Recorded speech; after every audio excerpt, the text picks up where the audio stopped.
Hello, hello, hello, Matt. Hey, how are you? Good. How you doing? Doing fantastic, doing fantastic. I like the cap. Nice, with making the adjustments. All right, all right. All right, welcome everybody. Good evening, good evening. Hello to Back in Time Photo. Welcome to the show. Hello, Igwe's daughter. Welcome to the show as well. Okay, got a couple of people in so far. Let me check the chats. All right. Okay. All right. Yep, audio's going well. No problems there. Okay. Perfect. Hello, Kirby. Hey, you made it, Kirby. Kirby's a young man I met just a couple of days ago randomly. Yeah, cool story. He saw me, Matt, in the parking lot, introduced himself, and was just talking about training. Because as it turns out, he is where I used to be. He wants to make some changes health-wise, etc., etc. So he said he was going to be joining me on one of my shows. So I guess this is the show. Oh, great. Nice, nice. Hello, Angelique. Hello, hello, hello. Shout out to Angelique. What's going on, everybody? Yeah. Let me get my reggae horn going. To my regulars, yes. I know you're used to that. You've been down here in Miami and you're now up in New York. So yes, lots of, I'm sure you've heard that sound before, Matt. a lot of those horns going off for sure. Right, right, right. So for those of you who don't know, although I'm guessing you do, but just in case, he is Matt Baiamonte. Did I get your last name correct, Matt? Close enough. It's Baiamonte, but okay. Right. It's very rare that they do. Okay, gotcha. So he's a protege of the world famous trainer Angelo Dundee, the same Angelo Dundee who trained Muhammad Ali, right? And 15 world champions in total, right? So as a protege of Angelo, he's used some of those legendary training methods and style, and he's trained a wide variety of celebrities. Some names, or most of them, you pretty much heard already. LeBron James, the NBA, Dwayne Wade, NBA, Antonio Brown, the NFL. Also some high-profile ladies, Melissa Hernandez, world boxing champ, Carmen Jordan, an IndyCar driver, the singer Halsey, Nicole Henry, a famous jazz vocalist. Also people in the business sector, Max Chow, owner of Chow Restaurants, or Mel Dick, owner of Southern Wine and Spirits, Ted Waite, founder of Gateway Computers, daughter Arthur Agatston, famous for the South Beach Diet. So that's just to name a few, right? His bio is very long and very impressive, right? So again, welcome to the show. Thank you. Thank you for having me on there. I appreciate it. And thank you everybody for tuning in. Yes, yeah. So, I mean, starting with a big picture question, right?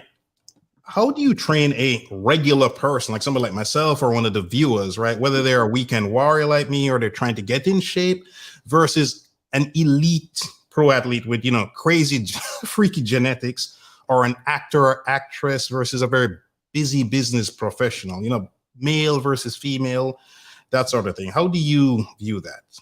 Well, one thing Angelo always taught me was you can't train every fighter the same way. Everybody's different. Okay. Even on elite athlete status, say you come down to just like a normal person. Okay. You're going to train them different. Like there's certain things that athletes could do that the normal person can't. So I just go by what everybody's capable of or what I think they're capable of. Mm-hmm. Sometimes you have to push them without letting them know, because sometimes when they know that they're being pushed, right. Sometimes people don't. Sorry about that. I just got a new puppy, and he's no, that's fine. But I just train everybody different. I train them to their abilities, what they can do. You have to know. I do a lot of talking when I train people, just to kind of to feel out what makes them tick, what gets them motivated, what doesn't get them motivated. Because if you push somebody too hard or you don't push them enough, it could result in total failure. Okay. And years of doing it, like I think experience is the best way to do it. The more people you train, or the more people you train with or teach, you're going to learn all the stuff. Okay, gotcha. So yeah, you're getting into the psychology of things, where I think is where a lot of people go wrong, including myself in the past. I lost 65 pounds, gained every pound of it back again.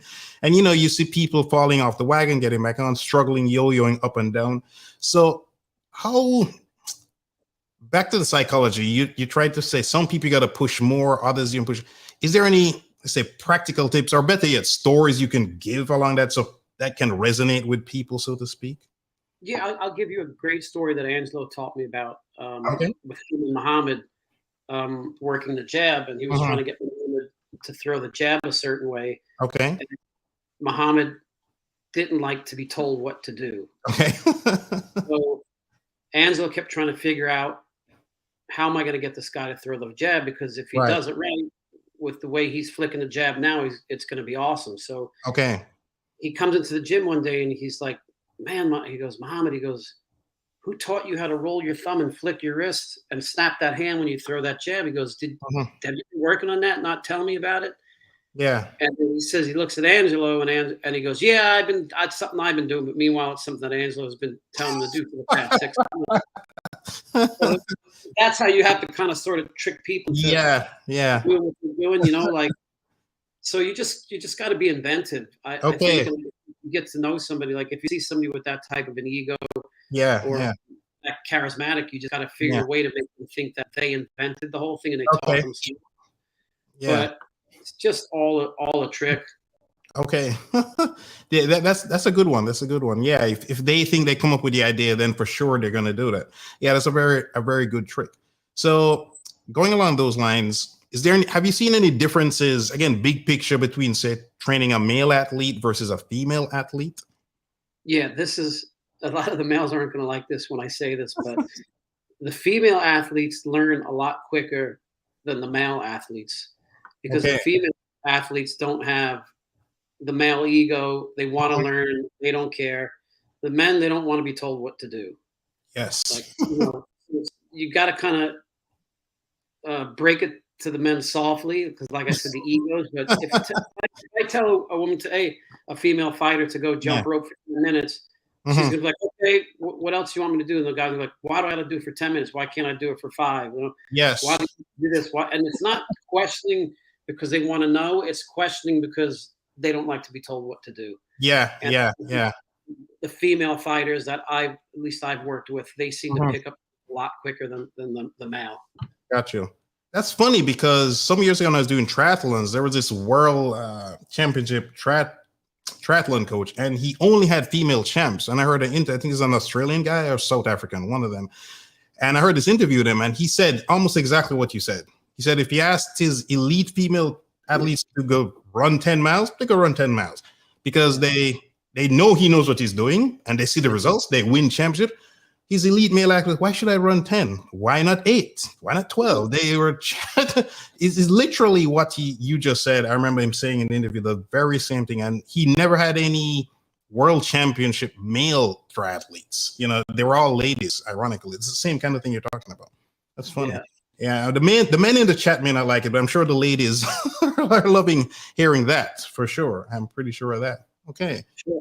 I see. So, is it how do you pronounce? Is it Igwe? Yeah, Igwe's daughter. Yes. Igwe's daughter. I see she just put up a question about Nicole. So Nicole is not only one of the best jazz singers I ever heard, but she's also one of my best friends. Okay, nice. And she wants to know what type of training we did. We did just a lot of cardio and calisthenics. Push-ups, pull-ups. We did some weights here and there, but nothing heavy, because Nicole she just has the genetics to be. I mean, she's like she doesn't have to do anything compared to what I would have to do for a workout. So gotcha. Or me. Hers is just mostly like lightweight, high reps. Okay, gotcha. Okay, nice. Yeah, shout out to Igwe's daughter. Good question. And I forgot to mention to you guys, don't be shy. Shoot your questions out there. Matt's willing to answer them, as you can see. Don't be bashful. And again, I've noticed so far, it's mainly so far in my shows, Matt, the ladies that get in the comments. I know guys are on there, but they don't say anything compared to the ladies. Well, it's kind of, yeah, the ladies are just crushing the men. Trust me, they're just killing the guys. No problem with that. Yeah, that's just funny. So speaking of guys, so I think this gentleman, Robert. I see he's actually called in. So not only do I bring people up, I'm going to interview somebody. Whoops, that might be me. But let me add Robert to the stream. Hello, Mr. Dempster. What's going on? How are you? Doing great. Baiamonte, like a global superstar. Not as exciting as it was for I did have a good run, but now I'm kind of slowing down a bit. But hopefully I start traveling again. All right. Well, I see you were looking at like a space to open a gym again, hopefully, right? Yeah, but let's keep the partner quiet. I don't want to let people know who I'm opening the gym with quite yet. But I'm doing a gym in Brooklyn. Okay, nice. I had originally moved out. Thank you, man. I originally moved. Right. So as RJ knows, the gym that I had in Wynwood, the guy sold the building and knocked it down. So I was literally on a movie with Matt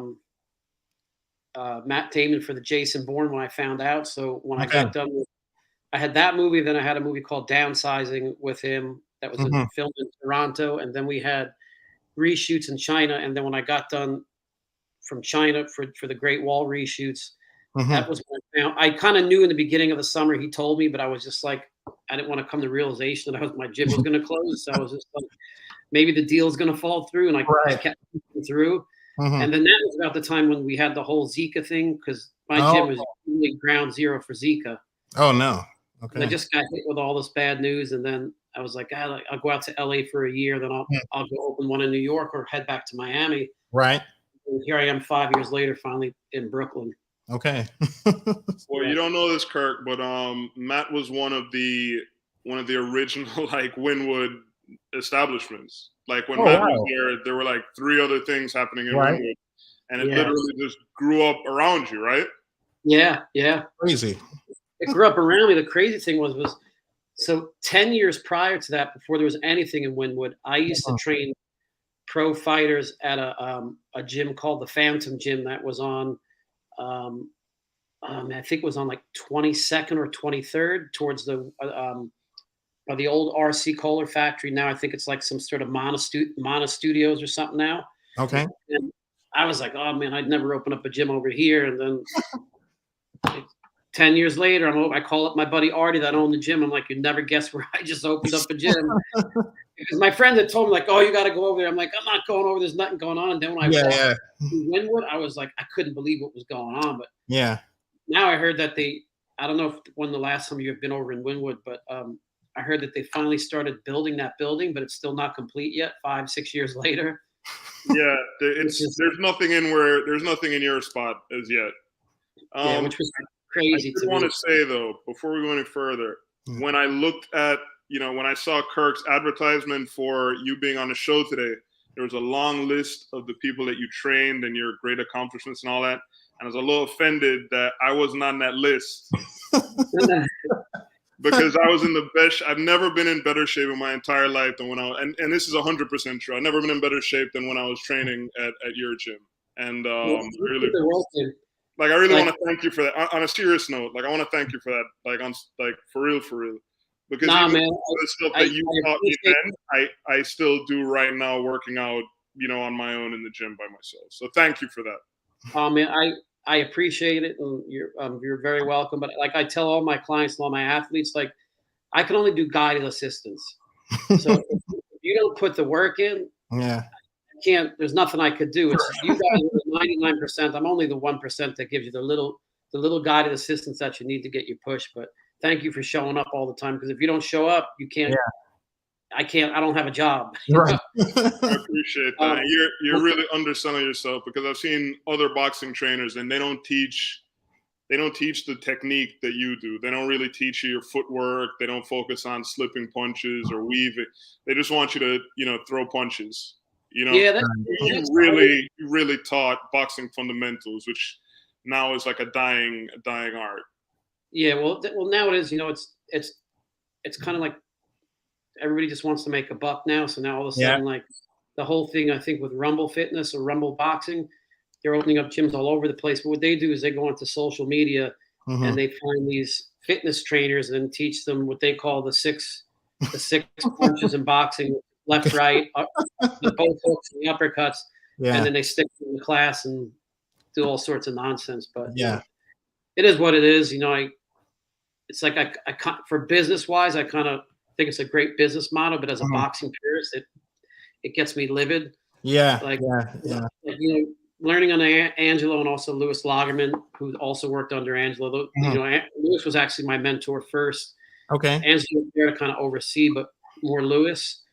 But then Angelo and I got really close. But like when you learn under those guys and just you're in that world, you can't not teach it. Like I've actually had clients want to train with me and say, well, I don't want to learn boxing. I just want to get the cardio aspect of it. And I'm just like, well, then you're going to have to get another trainer or do it my way. Like I'm not going to sell myself or the sport short. Right.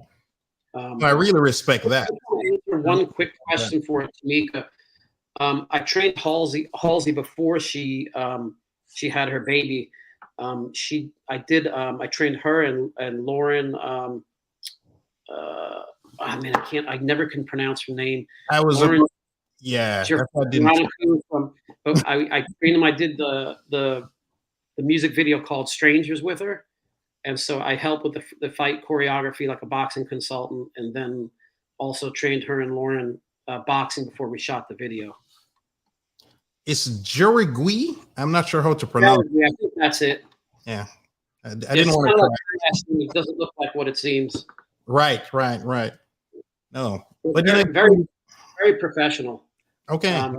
Like because she's young. She was young at the time. I think maybe like 25 or 26, and I could not believe how professional she was. Like, oh, okay.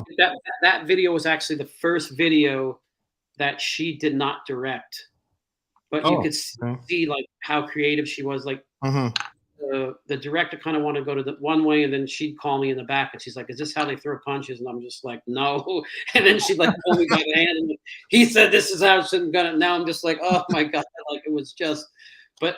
You got to respect it, man. It's like, it's her video, it's her thing. And it was pretty awesome. I like that you keep it real. And going back, two things, going back to Robert, because I remember when he showed me the pictures, because to be honest, a couple of years ago, I didn't believe people could look that fantastic just from boxing. But then he whipped out the photographs with the six-pack, and I was like, oh, wow. I guess that does work. Because, I, to be honest, I wasn't a believer until he showed me the pictures. And then we went to the gym once, and we did all these crazy exercises. That looked extremely difficult, so I think I attempted one or two of them, but I saw the effects in the pictures because I was like, wow, you can't fake the pictures, right? So I was like, that was pretty impressive. And you talk about keeping it pure. There's so much fitness mumbo jumbo out there, so much nonsense, and they prey on people just not knowing. Like, are the people that come and say, I want to do the cardio without the boxing, and you say no. It's like some people said to me, I want to lose weight in 3 months. Yes, I could do something crazy, but I know long-term it's just not good for them, right? So I don't even try to mislead them. And I just said, I'm not for you. So forth.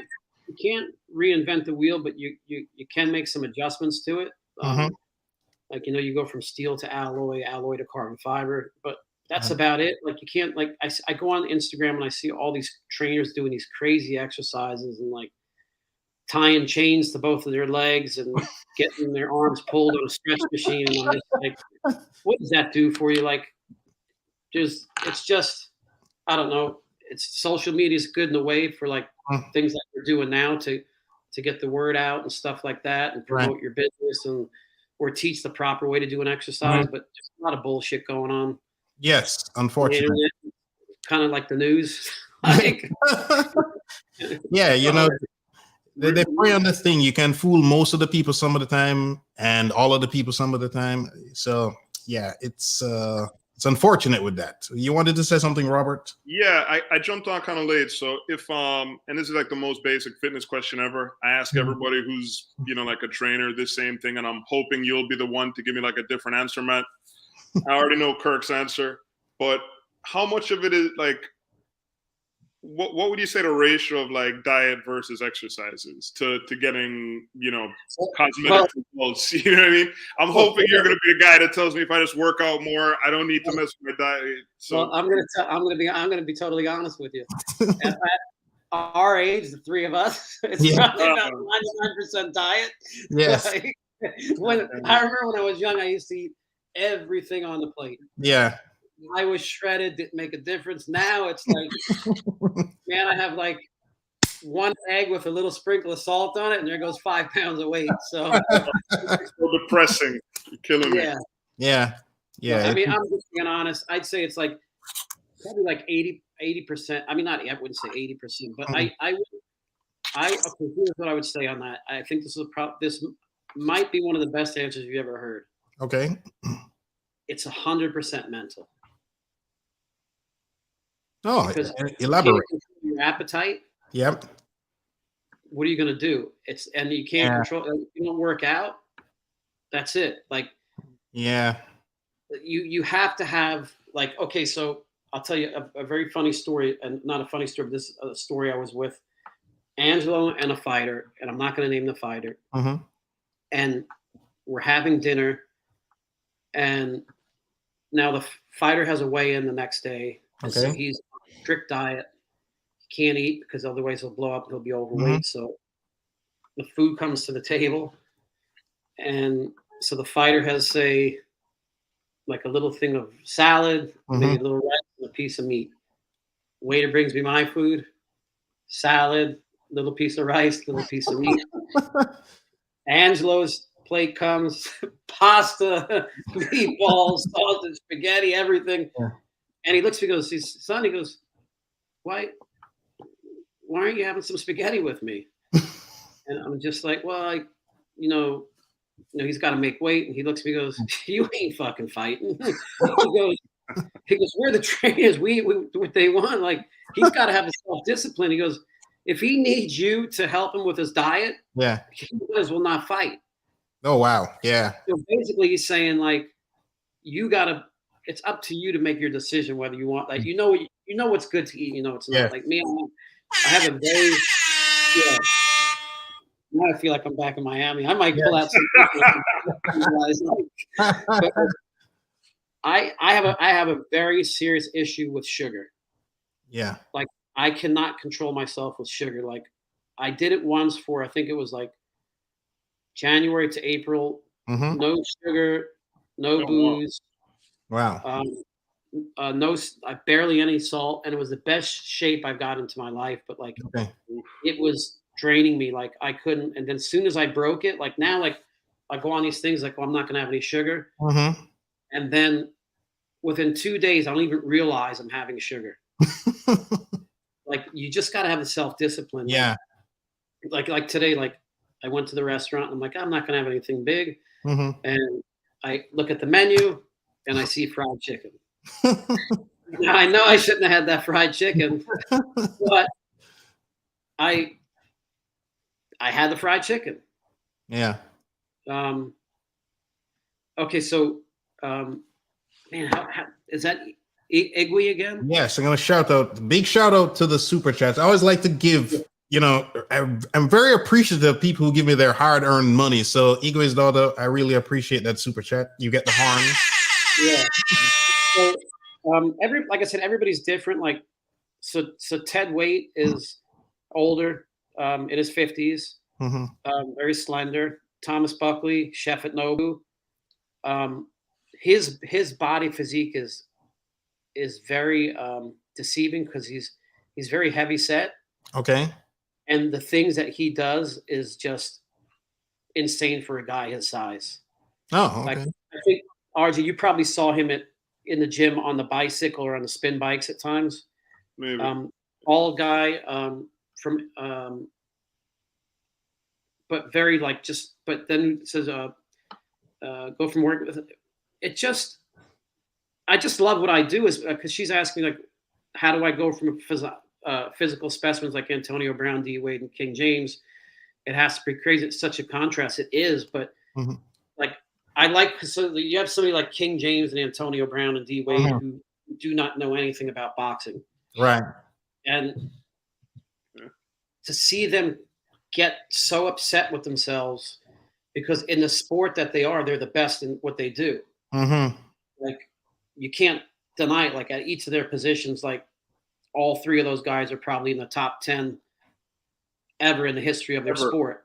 Right. But they get so frustrated with on what they're doing, but they'll go home and I guarantee you they'll come in the next day and they'll know everything I taught them because it bugs them that much. Like I'll give you an example. Training Teddy Bridgewater when he was with Louisville before he started playing pro ball. I was teaching him some stuff and he goes, "Can I come back tomorrow, coach?" And I'm like, "Yeah, man, come back." Like came back, everything I taught him, he knew it. Like he'd been doing it for 10 years. Oh, wow.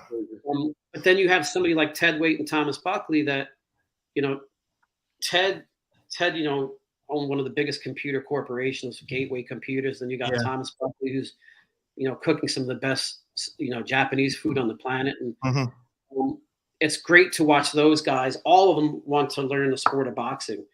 And I think that's what motivates me is when I get somebody that doesn't really seem to be interested, I either pass them off to another trainer or I just won't, because sometimes you just don't mesh with who you're training. Okay. I feel that why put pain on the both of us? If you're going to say like RJ knew Juan Arroyo in the gym. Yeah. If they're having a good time with Juan and they want to come to the gym, I would rather them train with Juan and Juan's having a good time than come train with me and they're just miserable. Sometimes you just don't click or you just don't have it. It's kind of like dating, I guess. Yeah. So I just either pass them off to somebody or just have a sit down and say, "Hey, is there something I could do different? What am I doing wrong? What are you not enjoying?" And I just try to make it, enjoyable for everybody. Right. But just to be clear, I did enjoy training with you, but I was very often quite miserable at the same time. So just so we're on the same page. Yeah, you got to know when to push the limits. So skincare do's and don'ts. Latasha, hey. So the gyms that I would go to in Miami, Mickey Demos has a gym. He's in Miami. It's funny story about him. I'll come back to that. And then there's my buddy Marty Monroe owns a gym up in Broward County. Those are the two gyms. Ralph Jacobs, he owns a thing called Box Cycle. He's in also in Miami, but like North Miami. Mickey Demos owns a boxing gym, and it wasn't too far from mine. So I would have people. Here's another thing too: is like you got to make friends with other gyms and other trainers. Everybody's like, "Oh, I'm not going to talk to this person. He owns a gym close to me or whatever." But Mickey Demos owned a gym maybe like 5 or 6 miles from me. But if you're 5 or 6 miles north, you're not going to want to come all the way down to me. So I would start people come to me, "Oh, your gym's too far." I'm like, "I'll go see my buddy Mickey. Tell him I sent you." And Mickey calls me up one day. He goes, "Thank you for sending me clients." He goes, "Why did you do that?" And I'm just like, "Dude," I'm like, there's like, I don't know, like 2, 3, 4, 5 million people in Dade County. I can't survive on passing 2 people off to a friend. Like you got to help each other. Yep. So that's the gyms I would recommend. I love all those guys. They're great guys. Yeah, it doesn't hurt being nice, right? I see it even with YouTube. Don't cost nothing to be nice. That's what Angelo's saying. Don't cost nothing to be nice. Yeah, that was a famous story for you guys who know when I was researching Matt, where he meets Angelo, his idol, and well, I'll let you tell the story. I met Angelo like when I was 18 years old. That's a whole other story, but I think the story that Kirk is talking about is it was my first time driving Angelo around, and it's kind of like I didn't look at Angelo as Angelo. I looked at Angelo as like a father figure, like grandfather figure. And like, you get nervous in the car. And so we're driving and we're on the turnpike and we have to go pay. This is when we used to actually have to take money out of our pockets and actually give money to people at toll booths. Yeah. So I stopped to the toll booth. I give the lady my money. I drive off and all of a sudden he punches me in the arm and he goes, "What'd you do that for?" And I'm looking around like, did I cut somebody off? Like, what's going on? I'm like, what did I do? What did I do? He goes, "That lady's in that booth all day long, and you just throw money at her like everybody else. Don't even ask her how her day's going. Hey, I hope you have a good day. Thanks for your hard work." And he goes, "She's in that booth all day long." He goes, "You got to say something to her." And he goes, and that's what he told me. He goes, "It doesn't cost nothing to be nice." So that's a motto. When he told me that, like every toll booth I was going into, I was like, people were beating the horn at me. I'm saying, "How's your mom doing? How's your kids doing?" Whatever. I think that was one of the best things he ever taught me. Yeah, nice. I think you got on after this comment, Robert, but Tamika coming with the funny jokes as well. Yeah. Men being hard-headed, normal. Yes. Yeah. All right. And is that Angelique? Angelique? Oh, no, that was from Tamika. No. It's a question. Angelique is talking about the fried chicken. It wasn't as good as what I wanted it to be, but it is what it is. Yes. All right, guys, I gotta jump off. Matt. All right. Have a good night, Robert. Thanks for joining the show. Kirk, we'll hang out soon, Kirk. Man, it's really good to see you, Matt. Next time I'm in New York, hopefully your spot's open, and I'll come get worn out over there. Yeah. Take it easy. All right, take it easy, man. Take it easy. Okay, nice. So, here's another interesting question to ask, right? How has your training or coaching methods evolved over the years? And I don't know if you have any cool stories around that as well. So a lot of my stuff always goes back to Angelo because he was such a great mentor and teacher. Okay. He would always encourage me to go learn from other people. Okay. He's like, you can't just train under me. He goes, you have to go learn from other boxing trainers. Goes, I was a great trainer because he trained under the greats. He trained under like Chicky Ferrara, Ray Arcel, Blackburn. Like he worked under Joe Lewis's trainer. Okay. Ray Arcel before he was Roberto Duran's trainer, Chicky Ferrara, like all these great, Sugar Ray Robinson's trainer, all of these great trainers he learned under. So I always I say when you go into a gym and you're working with somebody like another trainer or a coach, there's two things you learn from them: what to do and what not to do. So that's it. There's no in-betweens. I mean, there might be a little bit in between, but you got to pick what you think you can use and what you can't use. Okay. But I think you can use everything on everybody. Like you're always going to, like I said, like you can't train every fighter the same. So it's the same with learning. Like I could learn a lot of stuff from you, but maybe 50% of the stuff I could use on RJ, and then maybe the other 50% I can't, because it just doesn't go with his body shape or his attitude or his reach or his height, his weight, his size. Right. And the same thing goes with females. Like I got really good. So a lot of people don't know this, but Angelo Dundee never used the hand mitts or the hand pads. Oh. Muhammad just learned on shadow boxing, skipping rope, and light sparring, and just working on his footwork. Okay. So I learned how to hold the mitts. Lewis taught me how to hold the mitts, but what he did was he was teaching a boxing cardio class, and he was doing a mitt class, but he had like 40 people in the class. Right. And 40 people for one guy to hold up pads, you're never going to get around to everybody. So one day he's like, hey, you want to learn how to hold the pads? And I'm like, yeah. He goes, start teaching the class with me. Okay. Well, I don't know how many years it was that I was going and teaching these classes with him. Like, so now you got like people 6'2", down to 5'2". Okay. 200 pounds down to 110 pounds. Left hand, right hand. Yeah. Crazy people that want to take your heads off. People that are you just gotta kind of, I'd say, is learn from everybody that you can. Like, don't be afraid to go out and ask for help. And it's the same thing in return. Like, I see like a lot of these boxing camps now, they're closed because they don't want to give away their secrets. And how are you? The sport's going to die if you don't have somebody under you to teach them. Pass on. Like, you got to let people come in. Like, there's videotape on your fighter. I'll figure it out. I don't need to go see you training what you're doing. Like, that's how I feel about that. Yes, that's a great point. If you try in any business, try to keep everything secret, it doesn't really work. Eventually people will reverse engineer, or as I remember this professor told me once, if your big idea is all based on secrecy, you don't have a big idea. Because once it's public, people figure it out. And you're not really selling the idea, you're selling the process around the idea, or your advice, your experience, or something around the thing, not just the idea, so to speak. Yeah, you look at Elon Musk, he gave away all of his patents, the majority of his patents for Tesla, because he just wants everybody to succeed and be happy and like get clean air. Like, not like, we got Big Pharma who's making these pills for $2 and then they're selling them to us for $600, $700, $1,000 a pill. Right. So I don't know. not stopping him from being rich either. So it's not, so it worked both ways. He gave back and he's wealthy, so win-win situation. Yeah. I got another super chat here. Give shout out to the positive therapist. I really appreciate that super chat. Thanks for the support.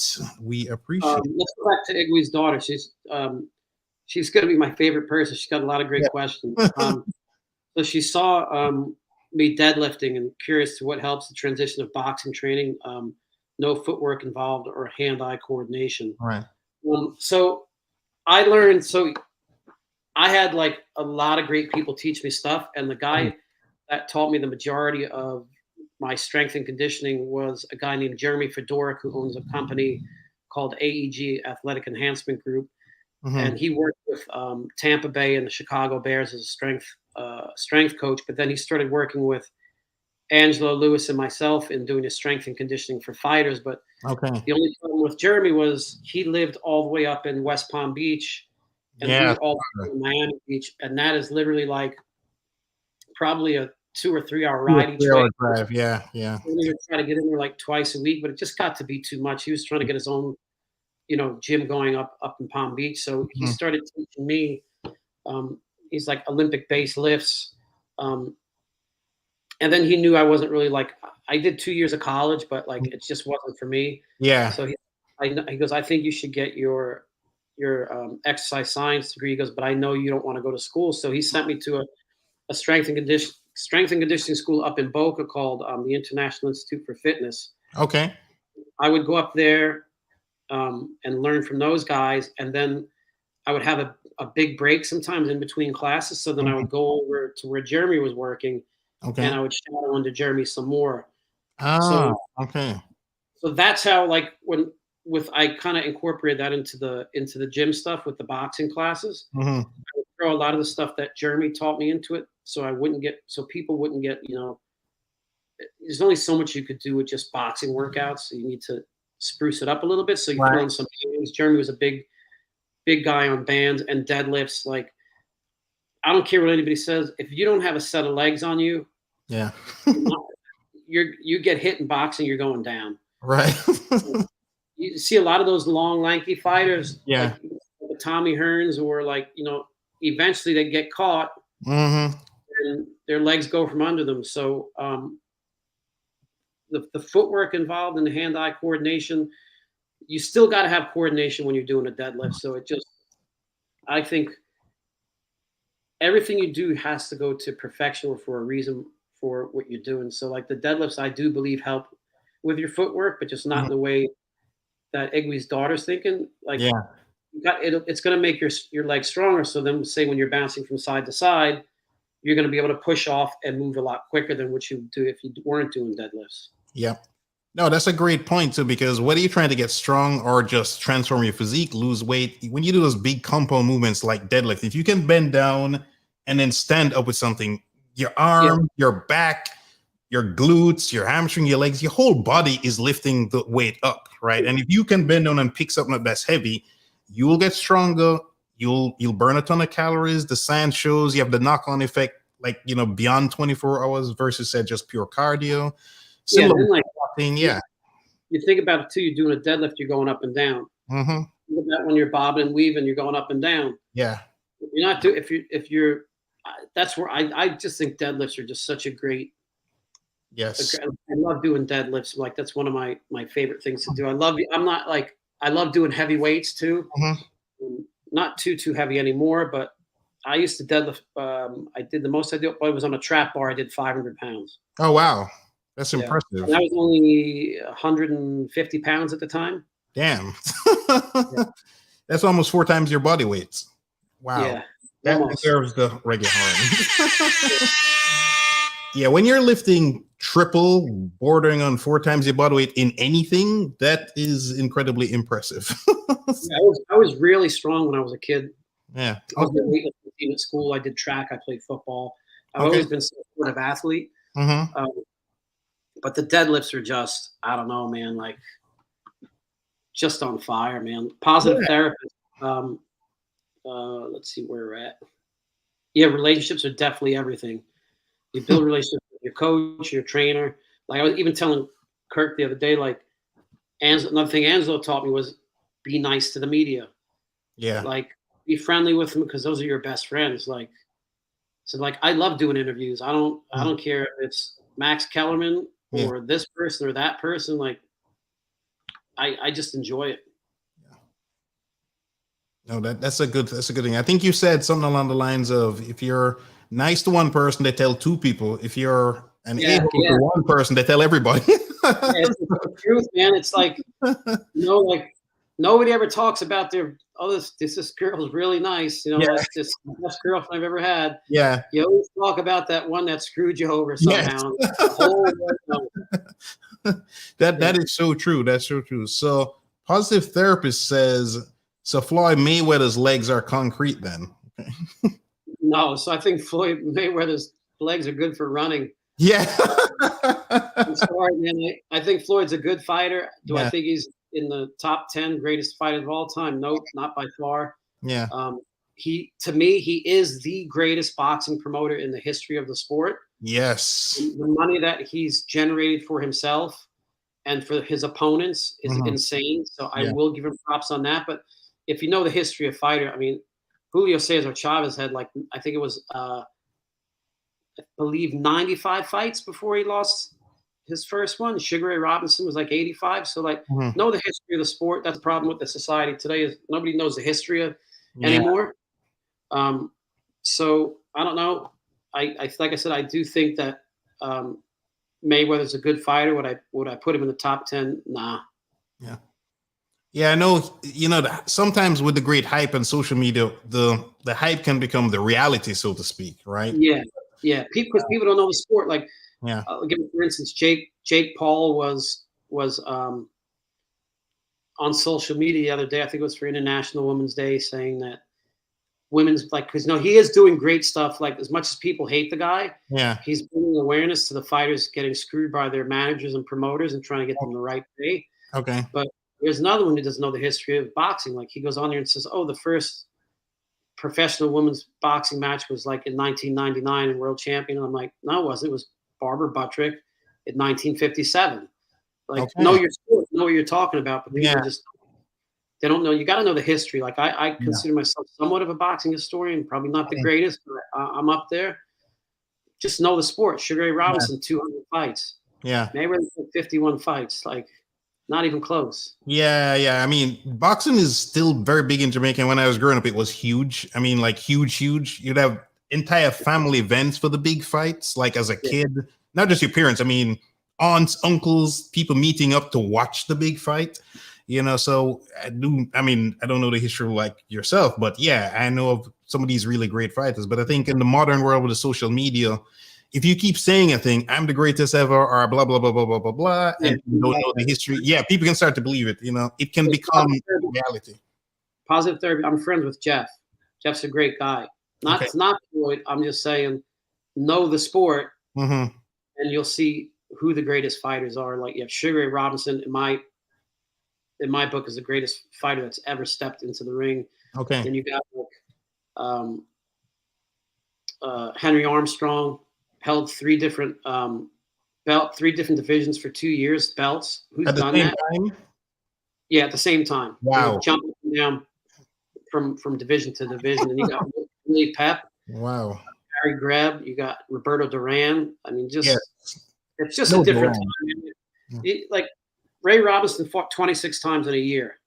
These fighters now, once a year, twice a year, they're only fighting 12 rounds. These guys were fighting 15 plus rounds. They were only using 6-ounce gloves. They weren't using 8 and 10-ounce gloves. So there was no standing 8-count rule. If you got knocked down, as soon as you got up, the other guys were about to start beating you up. You got to know the sport. Clearly a much tougher environment. Okay, so Uwezi Mana gave me a super duper super chat. This is my best one ever. Thank you so much, Angelique. I really, really appreciate these super chats you've been giving me. Believe me, Angelique is now officially the sponsor of this show. Gotcha.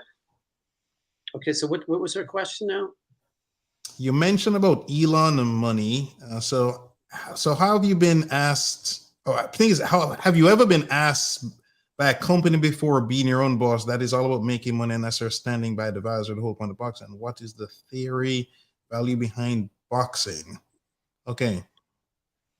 I'm not sure about that question. I think there's a lot of typos in there. Yeah. She might be at the gym. Yeah, I figured out. Hands are a little bit shaky on that keyboard. I've been there before. Yeah. I get the last part for sure. Is what is the theory or value behind boxing? Okay, so she's probably coming at it because I know from previous conversations she's recently had a kid, and she and her husband looking to lose some weight. So I'm thinking she's coming at it from that perspective, plus probably the self-defense potentially perspective. Like it's everybody's good to know to throw a punch, right? He's talking about me making money with boxing and maybe standing by the values or basically what is the whole point of boxing, and that's the argument I've been having with myself lately. Is I don't know if this is what she means, but I'm going to go with this, and hopefully I'm right. So my first trip to the Boxing Hall of Fame was with my buddy Trevor and Angelo. Okay. And I was like a little kid in the candy store. Mm-hmm. I'm running around, and I'm like seeing all these fighters, and I'm like, I got to get their pictures. Yeah. Like, I'm going to get their pictures, and I'm going to run to the 1 hour photo and then get them done. And then tomorrow I'll get all of them signed. Yeah. So I'm running these fighters, not even, hey, how you doing, champ? Take a picture. Next one. I think I got about 40 photos. Yeah. So I go back the next day and I introduce myself and I'm like, can I please have your autograph? I took this picture yesterday. And the majority of the people had pugilistic dementia or some sort of Parkinson's or Alzheimer's, some sort of, or CTE, like brain damage. And then that's when I realized I started to question myself, like, what am I doing? Like, do I really want to keep training fighters? Because at the end of the day, nobody escapes. It's kind of like taxes and death. Yeah. Like, nobody escapes either. And the same thing goes with boxing. I don't care if you're the best defensive fighter in the world. At some point, you're going to start to get some sort of pugilistic dementia. Okay. So I think that maybe if that's what she's going towards, like it's, I think that's why I started to transition myself from training boxers to just training athletes and business people and regular people. Because it's the best way to get in shape, I think, by far. Yeah. But as far as the head blows, I don't think at the end of the day, like if you do the breakdowns of how many people like Floyd make all that money to the fighters that don't, he's definitely in the 1%er. Yeah. And for the rest of the fighters, because like the saying goes is, say you make 100,000 on a fight, after you pay everybody, you're only taking home 34%. Oh wow. So at the end of the day, it's kind of even the football players. None of those salaries are guaranteed. Like, and then you start weighing the options. Like, is this worth it? Like, okay, these football players are making all this money now, but a lot of them won't be able to walk. Now we see how bad the CTE is with them. Yeah. So I don't know if that's what he's getting at, but that's where I'm kind of, the theory of boxing, I think, is it is a beautiful sport, but unfortunately it gives a lot of brain damage and a lot of bad effects to the fighters. It is the best way to get in shape, I think, by far. Yeah, you can't unknow what you know, for lack of a better word, right? Where I used to watch NFL and college. I do pretty much only college now, but I used to love seeing the big hits. I don't like seeing the big hits anymore. It's like I could get the football without the bat of the football, let's say. Yeah, I'm with you on that, man. When I was in high school football, I played. We tried to take the other players out. Yeah, that was the mentality back then. You didn't realize it. And then now as you get older and you get mature and you're like, oh man, like, because if you notice, a lot of these NFL players, they could hit a lot harder than what I think they do, but they don't. Like, okay, let's think of who's a top receiver right now. Well, okay, let's just use Antonio Brown because he was brought up because I trained him. Yeah. How do you think he would react getting hit by Ronnie Lott? It'd be devastating. that guy gets his finger amputated so he could play in a game. Yeah. And there was no like defenseless player rule. No. Protect the quarterback. Like, I don't know, it's just the whole thing. Yep. No, it's different. It's different. So here's an interesting, tricky thing to discuss, right? Are there safe and effective ways to quickly lose weight for, say, somebody doing a role like an actor, Matt Damon or what have you, or say an event, somebody has a wedding and it's a once in a lifetime thing, right? Versus a steady, weight loss that somebody can sustain over time. Is there a way to, I don't know, have your cake and eat it too, so to speak? Nah, the more time you have, the better.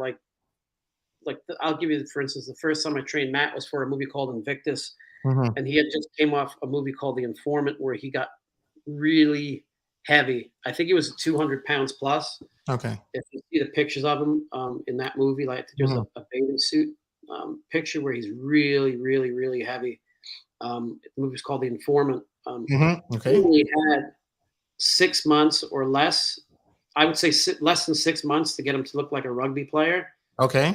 We had to shed all the weight and then build it back up into muscle. And so we did a lot of stuff that I normally wouldn't do. Okay.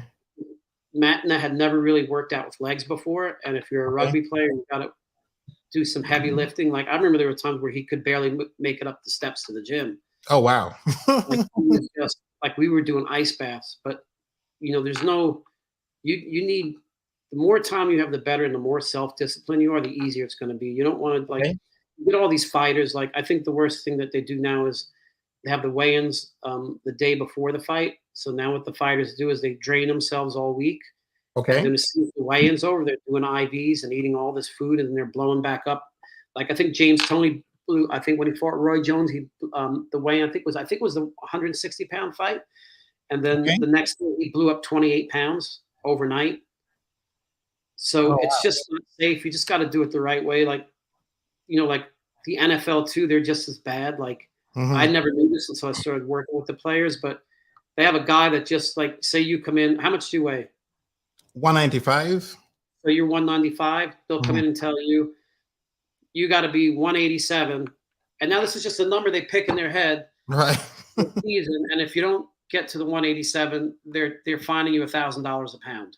Oh, wow. Okay. But that's not brought up into the public. Like, they don't talk about that. Yeah. I had linemen come in and they're like, coach, I got to lose 20 pounds within 6 weeks. They're going to charge me $10,000 a pound, depending on their contract. Oh, wow. Like, it's insane. Like, I think if you do it the right way, it'll stay off. If you do it the wrong way, it's going to come back on.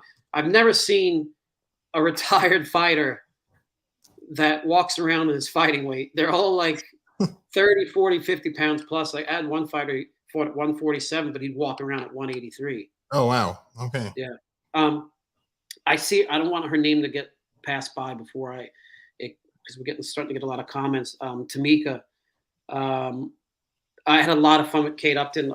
My buddy Ben Bruno, who's a really great trainer, was training her, and he just does strength, and she does boxing, and she is one of the guys. Like I had such a fun time training her. There was one story I really want to tell, and if she ever sees this, I won't tell it now, but she'll start laughing.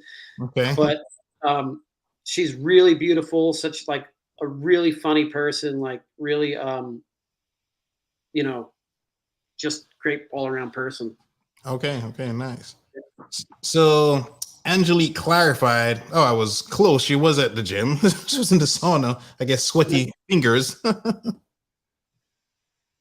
Okay, the whole point of the question is, what are ways boxing values got lost in the process because of money or making much money as possible?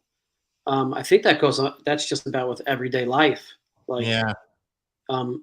Our values get lost when it comes to materialistic things. And like, you look at somebody like Jeff Bezos. I don't know what these people do with their money, but I certainly don't think they do enough with it.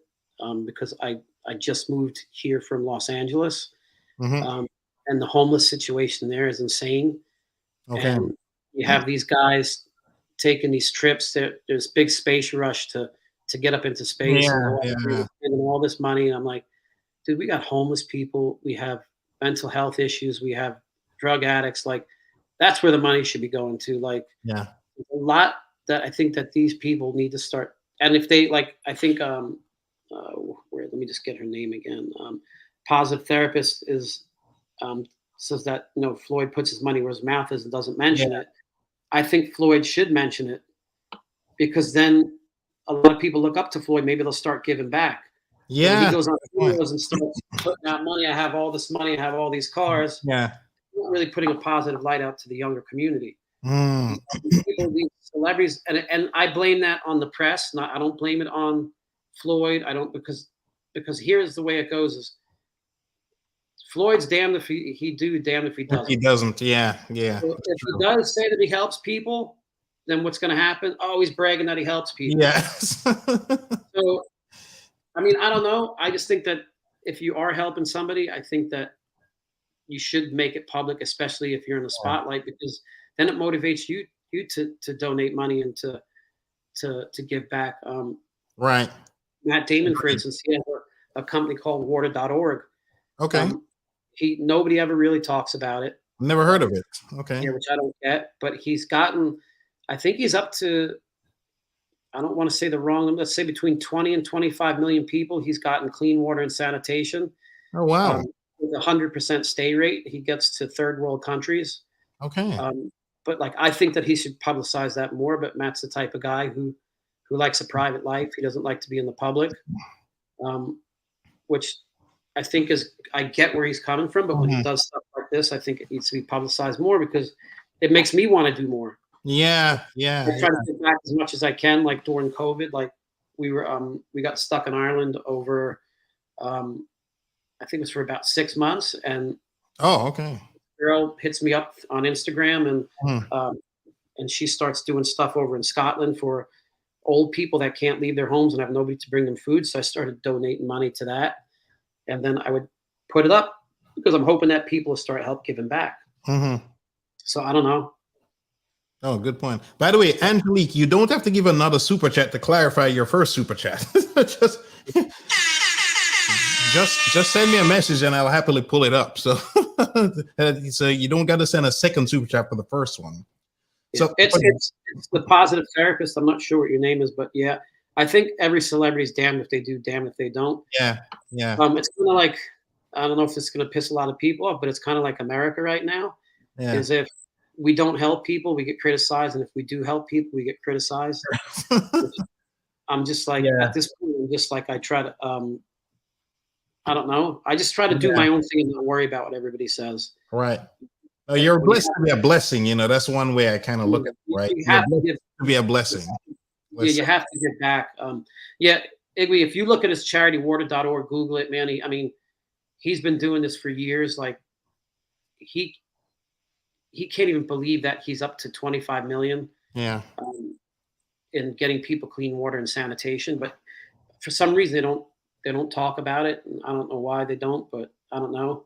I think you're onto something. I think you made a very brilliant point. You know, it's not related to fitness, nutrition per se, but yeah, when people the people who have the means or the influence to make big changes and differences, when it's done undercover, it doesn't inspire their peer group to do something.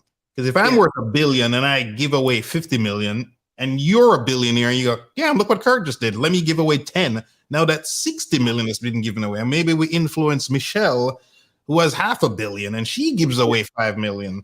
Because you're right. If you don't know what I'm doing, then you just think, oh, look, Kirk bought a new jet. I'm just going to buy a new jet too. I'm not going to also give away some money.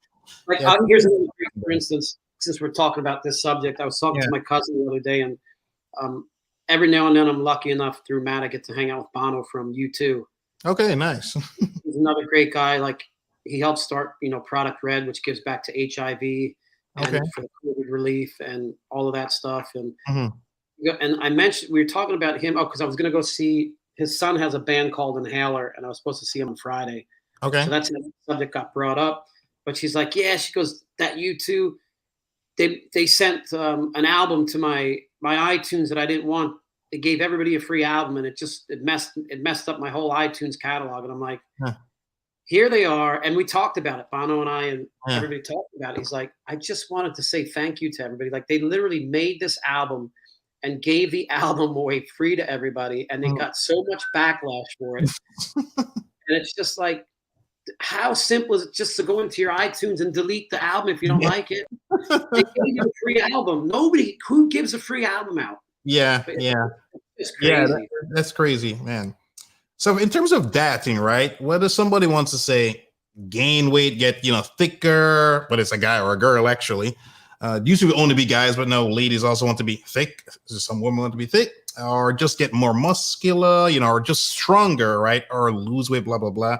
How do you adjust diet depending on what the person is trying to get? Like you mentioned, Matt Damon, he needed to get bigger for Invictus. I'm sure you've had other people needed to get leaner, male or female. What's your take on that? Well, for Matt, we did Invictus, so we had to get all that weight off of him, at least the bad parts of it. Okay. So the first was a lot of boxing. Okay. So what we started doing was we did a lot of boxing, and then because Matt had some injuries as well, and like I said, he's never really worked out with heavy weights. Okay. Like anywhere, mainly on his legs. Okay. So what I would do with him is I do a lot of band work to work on his stabilizers, just like coordination, like a lot of like stability stuff. Yeah. And then once I got the stabilizers and everything strong, then we'd gradually, okay, so say we started here with boxing and weight here. Okay. As training progressed, it was more of we're switching, getting out of the boxing and starting to lift heavier to put on that bulk. Okay. Okay. We actually got him. He was actually too big at one point. We got him close to 200 pounds, and he was like solid. But yeah, Matt's only 5'10" and a half, and the guy who's playing Francois Pinar is only a 6'2". Okay. So when you put him on the camera, it makes Matt look kind of like a juggernaut, like short and stocky. Yeah. We had to go back to the boxing to shred some of the weight off. Oh wow! So it just depends on what you're looking at, like, and what type your body structure is. Okay, gotcha. Yeah, cause I mean, the time I lost the 65 pounds, part of the reason I gained it back is I was trying to build muscle, but I didn't really fully know what I was doing. So I gained some muscle, but also, fortunately, a lot of fat. So for guys out there who are always trying to build muscle, what would the advice be how to build that without getting too big? Or I guess one of your tips would be if you're starting to get too big, increase the cardio. That's one of the ways. Increase the cardio. Maybe just like kind of do maintenance workouts as far as weights go, because I don't think you should we didn't totally get away from doing weights. We were still doing some stuff, but we just weren't going as heavy. Right. You just gotta adjust. Like I said, everybody's body type is different. Like look at the size of you and the size of me. Like I don't know how tall you are, but I'm only 5'7". Like I could never get as big as you, even if I tried. Like I don't take a bunch of steroids. Like I could get more. I think leaner and shredded more, but I don't think I could ever get as big as you. I just don't have the physique for it. Gotcha. Yeah, I do have, like, especially with my legs. I got good genetics for my legs because I remember. So I'd had hip surgery once from a bad car accident, and I guess my right glute wasn't really firing, which I did not know, but I kept pulling this left quad, and this really good massage therapist I was seeing time saying, hey, something was right. Sent me to this good sports chiropractor who was dealing with like FAU and some UFC guys, and he immediately diagnosed the problem, got the glute firing, and that day I had legs, and I think my PR previously on the leg press was 800 pounds, and that day I got to 600. What's the most you had in your leg press? 1,000 for 10 reps. I did 1,100. Oh, wow. That's impressive. I felt like my leg was going to snap that day. Yeah, I nearly passed out. Yeah. No, that's very impressive. Again, with the multiple times your body weight, right? I'm just my legs. I always beat my legs up. My brother always beat me up on the sled. Like there were times where he had us do these workouts. Yeah. And I could not walk for 3 days. Like it hurt to sleep in the toilet bowl. Yeah. Positive Therapist is asking, what's the typical food choices for boxers? It's a good question. I'll answer that really quick. So it depends on what stage of the fight you're in. So if it's before the fight, they're pretty strict on eating all their proteins, all their vegetables, all their carbs. So as soon as that weigh-in hits, they eat whatever they want, and the fight's over. It's back to being a savage. That's the truth. But I think, like I said, I think the reason why the fighters now have so many problems making weight is because they're only fighting 2 or 3 times a year. Okay. You have somebody like Sugar Ray Robinson who's fighting 24 times a year, 26 times a year. that's a fight every 2 weeks. Yeah. Like every 2 weeks they're fighting. So they don't have time to eat bad and get out of shape. Like they're constantly fighting. The NFL players, like, honestly, like, I was a little bit naive before I started training the NFL players. I thought that once season was over, that they took 3 or 4 months off. All the top athletes don't. All the top athletes, as soon as the season was over, they maybe take a month off. But I think that was just so they could recoup from all their injuries and then right back to them. Yes, there's no off season for these guys. Yeah, you're right. There's no off season. Tamika, I think that boxing does burn more calories than any other cardio exercise. I mean, you're throwing jump rope, that's part of boxing workout. Like, you're hitting the bag, you're shadow boxing, you're sparring. Stairmaster is great, though. I do hate the Stairmaster in a good way. It's one of those. The Stairmaster is one of those things where you kind of look at it and you're like, oh, you're just walking up steps. Yeah. And then then you get on it and you're like, oh God, what did I get myself into? So I think you should definitely at least try out boxing. You'll definitely get you have a little bit more fun than you in boxing you would on a Stairmaster. Yeah. Yeah, I mean, the Stairmaster, the first time I did it a couple of years ago, I think I got on level 0. Oh, I can barely move. It's barely moving. Level 1, level 2. Oh, this is easy. 5 minutes, 3 minutes later, oh, back down a level. Then I was back down to level 0.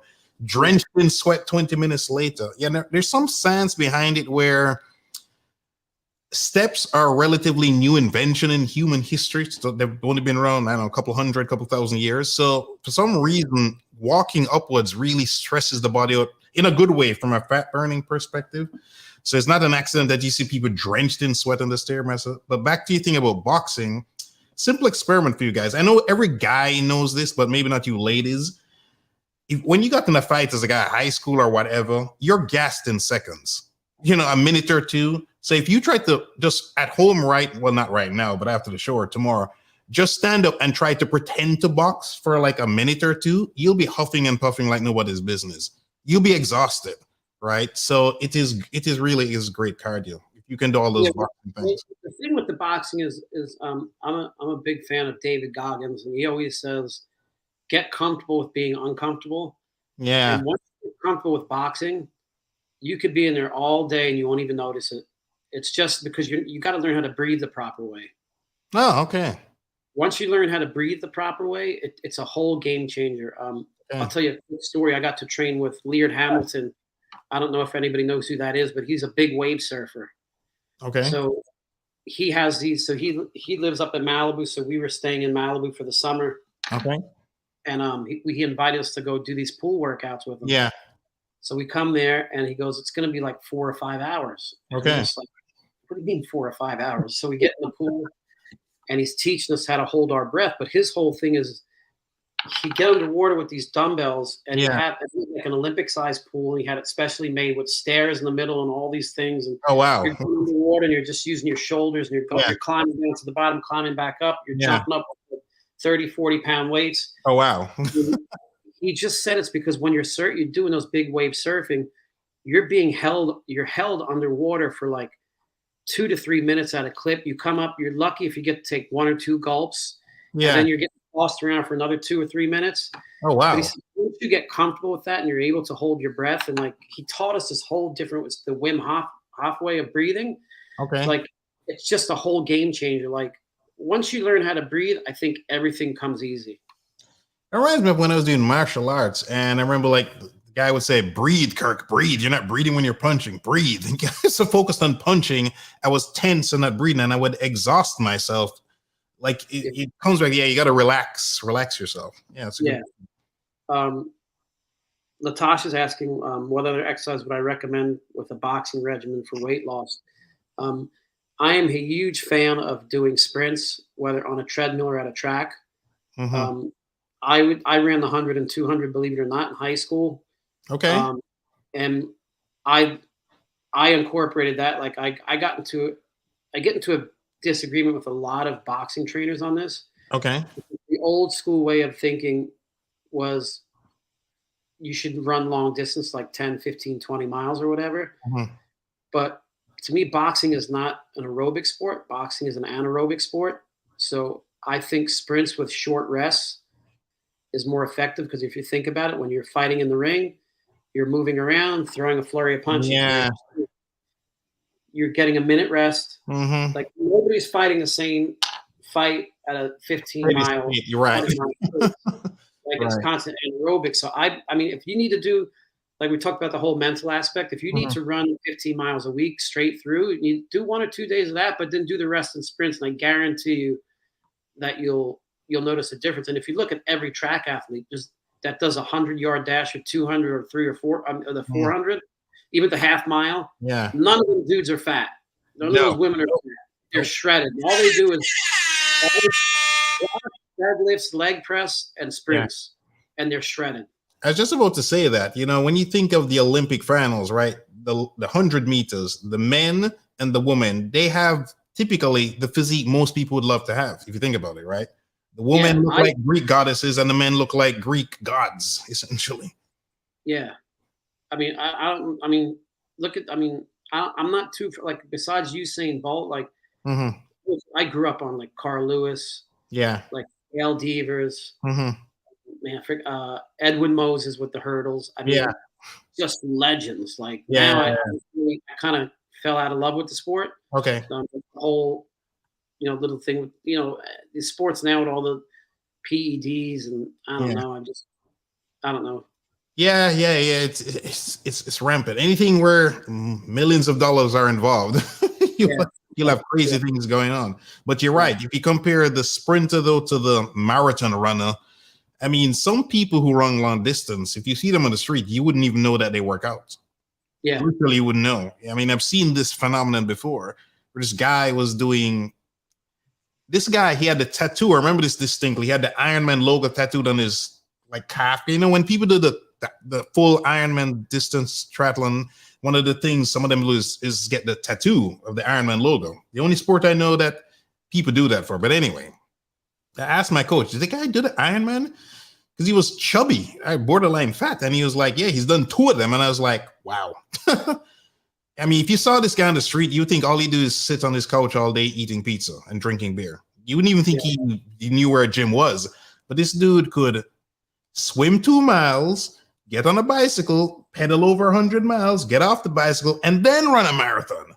I put funny you said, because I put this post up on my Instagram story, and it's this chubby guy with no shirt, and he's on rollerblades, and he's at a skate park. Yeah. He does this whole thing where he does like a full flip. Yeah. And you would never think the guy could rollerblade, let him do a 360 flip. Yeah. But it's true. Like you look at Tyson Fury, the heavyweight champ of the world, like that guy can fight. Like he doesn't look like a boxer. No, he doesn't. So, I don't know. But yeah. Yeah. So in training now, right? So we've touched on this quite a bit already. So benefits of boxing. So definitely for weight loss, do you find some kind of muscle gain with boxing as well? I would assume having to hold your hand up. It sounds simple, but your arms will get fatigued. So I'm guessing, if I punch my hand out, I can feel all the muscles along here. I'm activating back muscles, the hip to get the power from your hips. I assume I'm generating muscle there as well. Would that help guys who want to tone up, build some muscle, ladies who want, Yeah, you could do a lot of cable, a lot of band work.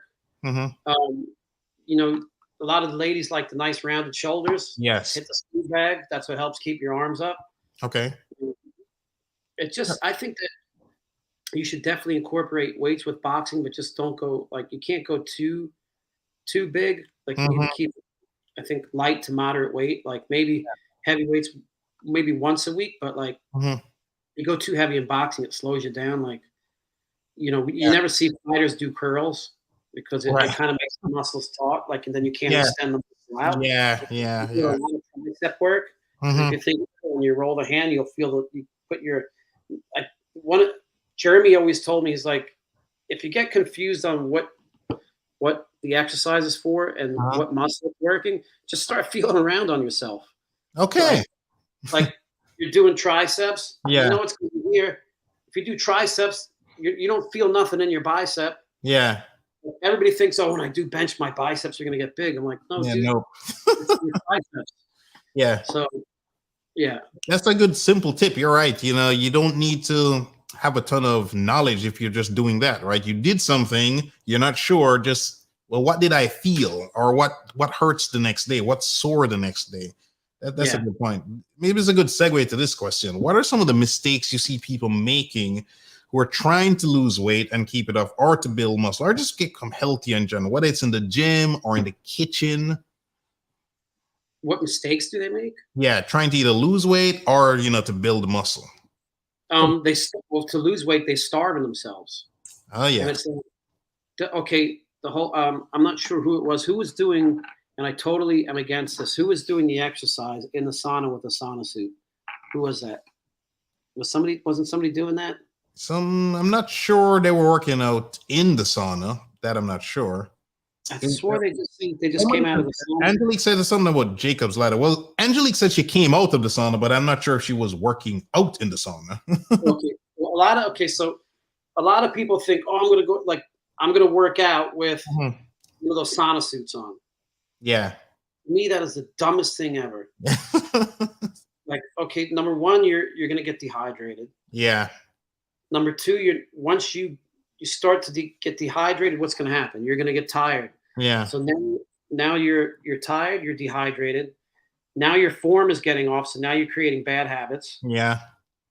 Right? It's just a bad thing. Like, to me, it's just like you can work out harder without the sauna suit and get better results. Like, just don't let it get to the point where you got to put a sauna suit on. Right. You got to be honest with yourself. Like, you can't say, oh, I can do it. I could do it. Like, I had these two fighters up in Tampa, husband and wife, and they used to joke around all the time. Oh, I got to go to the sauna. I got to go running. I got to wear all this. I got to lose weight. Ha, ha, ha. Yeah. I could do it. Lose 10, 15 pounds. But guess what? You're losing 10, 15 pounds of that water weight. That's all up in your head. Now you're taking headshots. Yeah. Like, that's what happened to Gerald McClellan. Like, he was a really great middleweight. I don't know if you know his story. He was fighting Nigel Benn. He left, I believe he left Emmanuel Stewart for another trainer. And he was overweight and he lost all this weight and he got a headbutt and then got an aneurysm. Now he's deaf and blind and he has all these issues and can never fight again. So it's like, just be honest with yourself. Do the proper workout. Don't eat the fried chicken like I did today at lunch. Yeah. Like, don't eat all the sugar I'm eating. Like, at this point in my life, I could never be a fighter because I just don't have the discipline. Yeah. You have to have discipline. Yeah, that goes without saying. So yeah, Angelique was talking about Jacob's ladder, which is that's a great machine. Yeah, with a Stairmaster, and it's almost like a bear crawl type looking thing going up the Stairmaster. It's got wood. Yes, wood slats or something. Yeah, that looks pretty brutal. That looks pretty difficult. So bear crawls to a whole other level. Yeah, what Angelique done is what I do. I know the sauna, the science is pretty good on doing saunas post-workout. You know, they're even more effective than just going cold to the sauna. I do this a lot, Angelique's doing the right thing, like go into the sauna after the workout. Also the sauna, if you can get to a cold plunge and then do the cold plunge in sauna and go back a couple times. Yeah. We did that at Leard Hamilton's place. Like, we would go into this tub. He had this big tin tub of ice. We'd go in there for 3 minutes and then go into the sauna for like 10, back into there 3 minutes, like on and off. And then actually when I was filming in Ireland, I met these guys that own a coffee shop called Mugs and Dalkey. If you're ever over there, you got to stop in and say hi. Okay. These guys just every morning, 6 a.m., they had me swimming in the Irish Sea. If you know about the Irish Sea, it's 47 degrees. Oh, wow. Okay. That's freezing. You would go down there at 6 a.m. and there's about 100 people, all ages, at 6 a.m. before they go to school, before they go to work, getting a 10 or 15-minute plunge in that ocean, man. It was the best thing we've ever done. Yeah. There's a lot of science on the cold. It helps with memory loss, prevents. It's very good for the head. It's great for the heart to get rid of fat as well. Because if you think about it, what is your body doing in that water in the first 5 minutes or so? Heating up. You're shivering. Yeah. You're burning fat. Like I used to wear my my Apple Watch in there, and I'd put on. I was going for the swim, and I'd literally burn in 15 to 20 minutes. I was burning 400 calories. Damn. Just from treading water, nothing crazy. Yeah, that's like 45 minutes on a spin bike. Yeah. Yeah. Yeah, I mean, actually pedaling at a decent pace. Yeah. No, that's yeah. It's I know it's something to do with also burning this hard to burn fat, the brown fat, and some of that visceral type stuff. But yeah, there's a lot of science around that. They've even done some utilize some research from Navy SEALs. You know, you see them doing the buds training and have them in the water in freezing conditions. Yeah, so the Navy has a lot of data on this sort of stuff as well. Yeah, I'm laughing at it when she's seen my Irish push-up challenge on IG, but that was for St. Patty's Day. Imagine getting to go to Ireland. Okay. And you don't get to celebrate St. Patty's Day because all the pubs are closed. Okay. Because of the pandemic. Yeah, that's great. I mean, it was insane. Like you're there in Ireland, staying in the south of Dublin, and you can't go to a pub. So we invented this. Well, I helped invent this thing called the Irish push-up challenge. So what is that? Please share that with us. Well, you have a glass of Guinness. Yeah. And then you have shots of Jameson lined up. Okay. Drink a Guinness, back down, shot of Jameson. Okay. So that was the Irish push-up challenge. Yeah. You got to have fun with it as well, man. You got to have fun with it as well. Yeah. Man. So that is another good segue to this. So everyone, beginner to pro athletes, has done some crazy ass things in the gym, right? Before, and we're lucky to not hurt themselves, or didn't hurt themselves too bad. You know, like a friend of mine did some crazy with squatting, some crazy ass weight. He can deadlift like 600 pounds. And he was at some brilliant idea, kind of trying to hook his hands to the thing. Luckily, he didn't snap his neck when he fell with the damn bar. People have done crazy things. Do you have any funny stories like that, either with yourself or, oh, there's the dog. Nice. I got to bring my little puppy. He's bugging me, so I got to give him just a little attention. Yeah. Nice. What's his name? Cannoli. Okay. The name of the pastry. Okay, go ahead. Yeah. The Italian name. Okay, I got you. Nice. So any crazy stories of either yourself or people you've seen in the gym, whether you've trained them or not? Oh man, there's so many. Like, you mean of just crazy dumb things? Or... Yes, pretty much. Yeah. I'm gonna go back to high school because I love telling the story. Okay. So I don't know if too many people, you probably know what the box squat is. Yes, I do. Yeah. So, but please describe it because many people here won't know what it is. Yeah. True. So it's basically you're doing a squat, but you're sitting down on this chair, a box. Yeah. You could go a little bit heavier in the weight. So we're in high school and everybody's trying to see who can lift the most, who's doing the most. Oh God, I want to say his name so bad. And it was a lineman that gets on there because I'm really good friends with his brother. His brother, both of them wound up playing in the NFL. Oh wow, okay. So I don't care, man. TJ, I'm sorry, I got to tell the story. So my buddy TJ Washington, he was a big kid, man. As a sophomore, he was on varsity. He was like 6'3", 285 pounds, like wow, just a monster. So he does the box squat. Yeah, and everybody's telling him, do not do all of that weight. Like it's just too much. So he stands up. Yeah, and he does the box squat. He sits down. Yeah, and now he's in like a rack, but the rack is like the one here that it goes kind of up and stairs and you walk it back in. Okay, yeah. Mm-hmm. He sits down like this and he goes to get up and he falls forward. So he's so big, he's pinned in. Oh shit. He can't get up. So everybody's running up to him, giving him dead legs in the arm. I mean the legs. Yeah.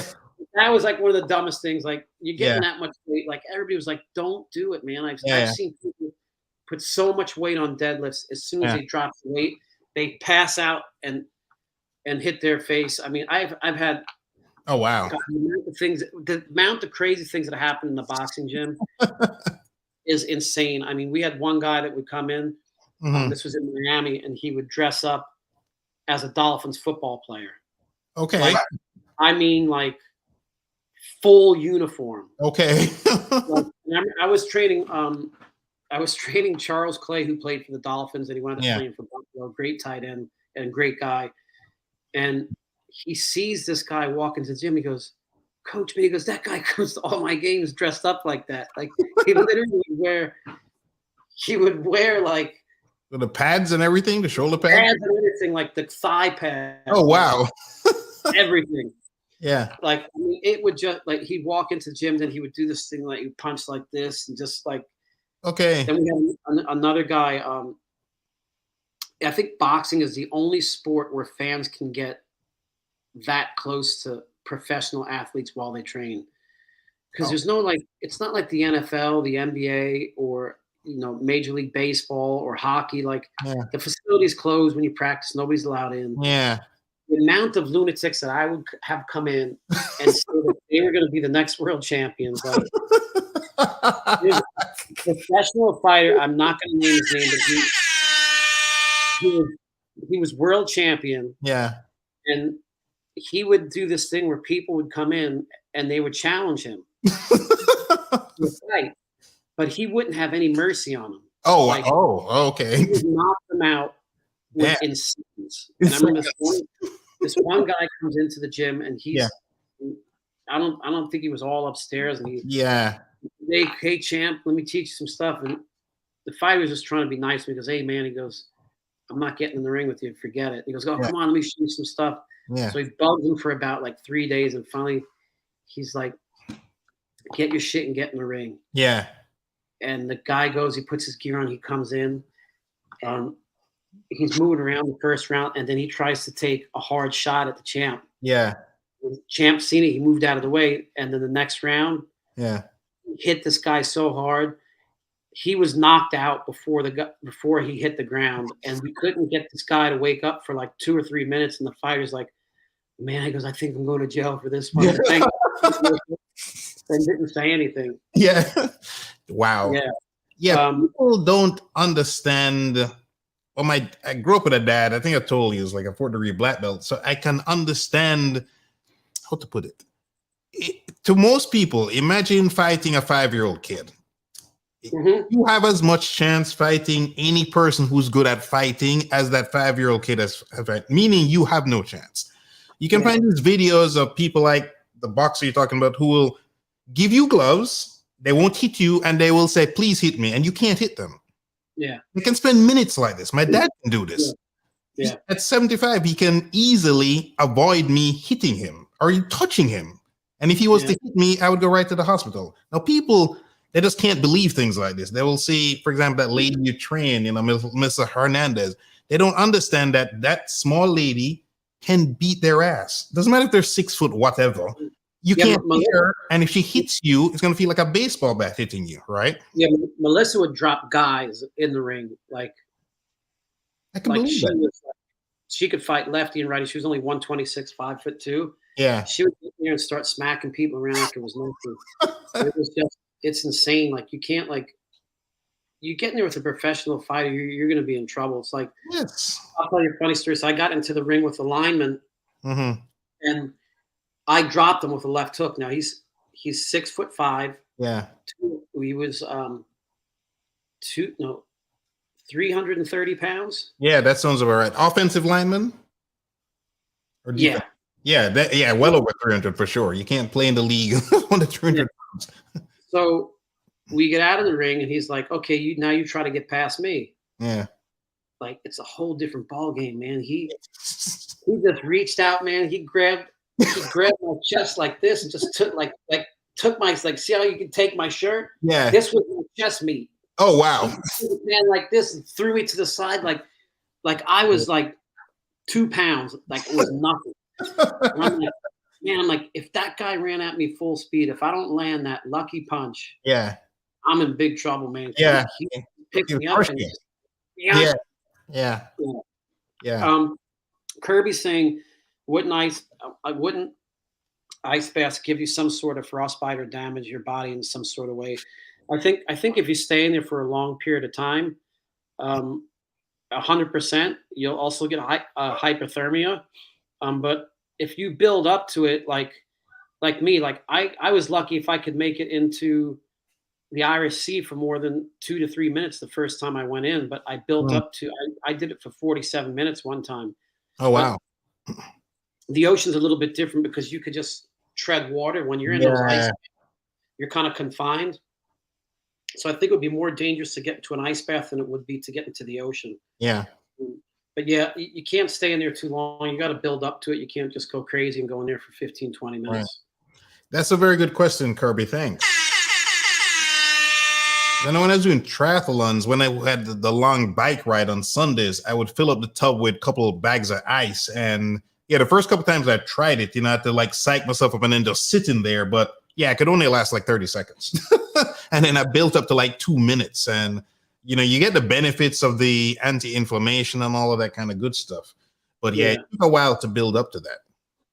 Iggy's daughter's asking me if I ever work, what are my thoughts on MMA? Have you ever worked with anyone that practices it or is in the UFC? I actually trained a girl named Erin Tohill, who was the first female MMA fighter and first female boxer to ever be ranked in both sports in the top 10 at the same time. And we actually had the first major sanctioned fight for like I said, like women's boxing has been around for a long time, but I can't remember was the WBC title. But we fought Layla Ali, which we lost. And then I trained another guy named Patrick Asaloni, who was the WEF champion, that was the big league before UFC came out. Okay. So I do get to work with them. I think they're combat sports athletes, so you have to have respect for them. Right. I don't really watch it too much because I'm just a boxing guy. It's like somebody says, "Hey, you're going to watch tennis over boxing?" No, I'm going to take boxing. I just think it's another sport where I don't think the positives outweigh the negatives. Like at the end of the day, you get a belt and some money in your bank account, but you're not going to be able to walk. You're not going to have your head's not like if you look at the lifespan of a UFC fighter compared to a boxing guy. Boxers usually can hang on a lot longer than a UFC guy. Like it changes so much, and I think that's why they're so cheap with their pay, is because they build these fighters up, and then they finally have one or two big paydays, and then after that they take a loss, and then they either fire them or they just can't compete anymore. It's a rough sport, man. You're getting kicked, you're getting choked, you're getting your legs broke, your arms broke. But yeah, man, I like I said, I love training everybody. If you want to learn, I'm there. Gotcha. Yeah, they definitely get a lot more headshots because with ground and pound, when somebody's mounted. Well, I don't agree with that. So yeah, how many different ways are there to stop your opponent in the UFC? You have arm bars, leg bars, chokes, right? Yep. Kicking, kneeing. Not everything in boxing. It's just concentrated from the waist up. So it's your head. Arms down to your waist and from here forward. Yeah. That's it. Yeah. In the UFC, you have all these other ways. So I think it's because so I thought that too. And then I spoke to somebody from the boxing commission. I'm like, why do they get to use 6-ounce gloves and we can't? Yeah. And because they're not taking as many headshots. Like if you take the comparisons of a boxing match and a UFC match, and see the comparison of headshots landed, I guarantee you it's boxing every time. Okay. That makes sense. That makes sense. I guess it just looks so devastating on TV, but you're right, because a lot of times in boxing, they punch so fast, you have to see the replays to see the guy's head snapping back. Where in UFC, they're not as good boxers, quote unquote, as the professional boxers. So my eye can more see the UFC guy punching the other guy in his head, so to speak. But it seems more dramatic there, I think. Yeah, because the UFC guys, they can take punches, but I don't think as good as the boxers can. And the same thing, the boxers. I don't think boxers going to take those kicks for sure. No. It's like when you saw the guy, the Irish guy. What's his name again? When he fought McGregor. Yeah, McGregor. I mean, in UFC, he looks like a super boxer, but against a real super boxer, he looks like an amateur boxer. Positive therapist. He says that he's friends with the Mayweathers. Yeah. I think personally that Mayweather held him up for 10 rounds. Oh yeah, without a doubt. was placing, have his friends placing bets all around Vegas for the 10 round. There's no way that Mayweather would ever last. I mean, McGregor would ever last more than 3 rounds with Mayweather or any other professional fighter. Yeah. And more than 3 rounds in the top 10. Yeah. Who's G. Anderson? Says he took two classes at my gym. What's your first name, G. Anderson? Bring him up. I can't see his face. So G. Anderson. Well, I mean, he's disappeared for a second. Welcome. Yeah. I'm sure he'll be back in 2 minutes ago. Well, I'm guessing he visited you in Miami. I'm guessing here. Not sure. It's gotta be in Miami. Yeah. Yeah, that was a good question with the MMA and the UFC stuff. I would not have guessed that till you pointed that out. This isn't Greg Anderson. This isn't my old buddy Greg Anderson that's married to Yvette.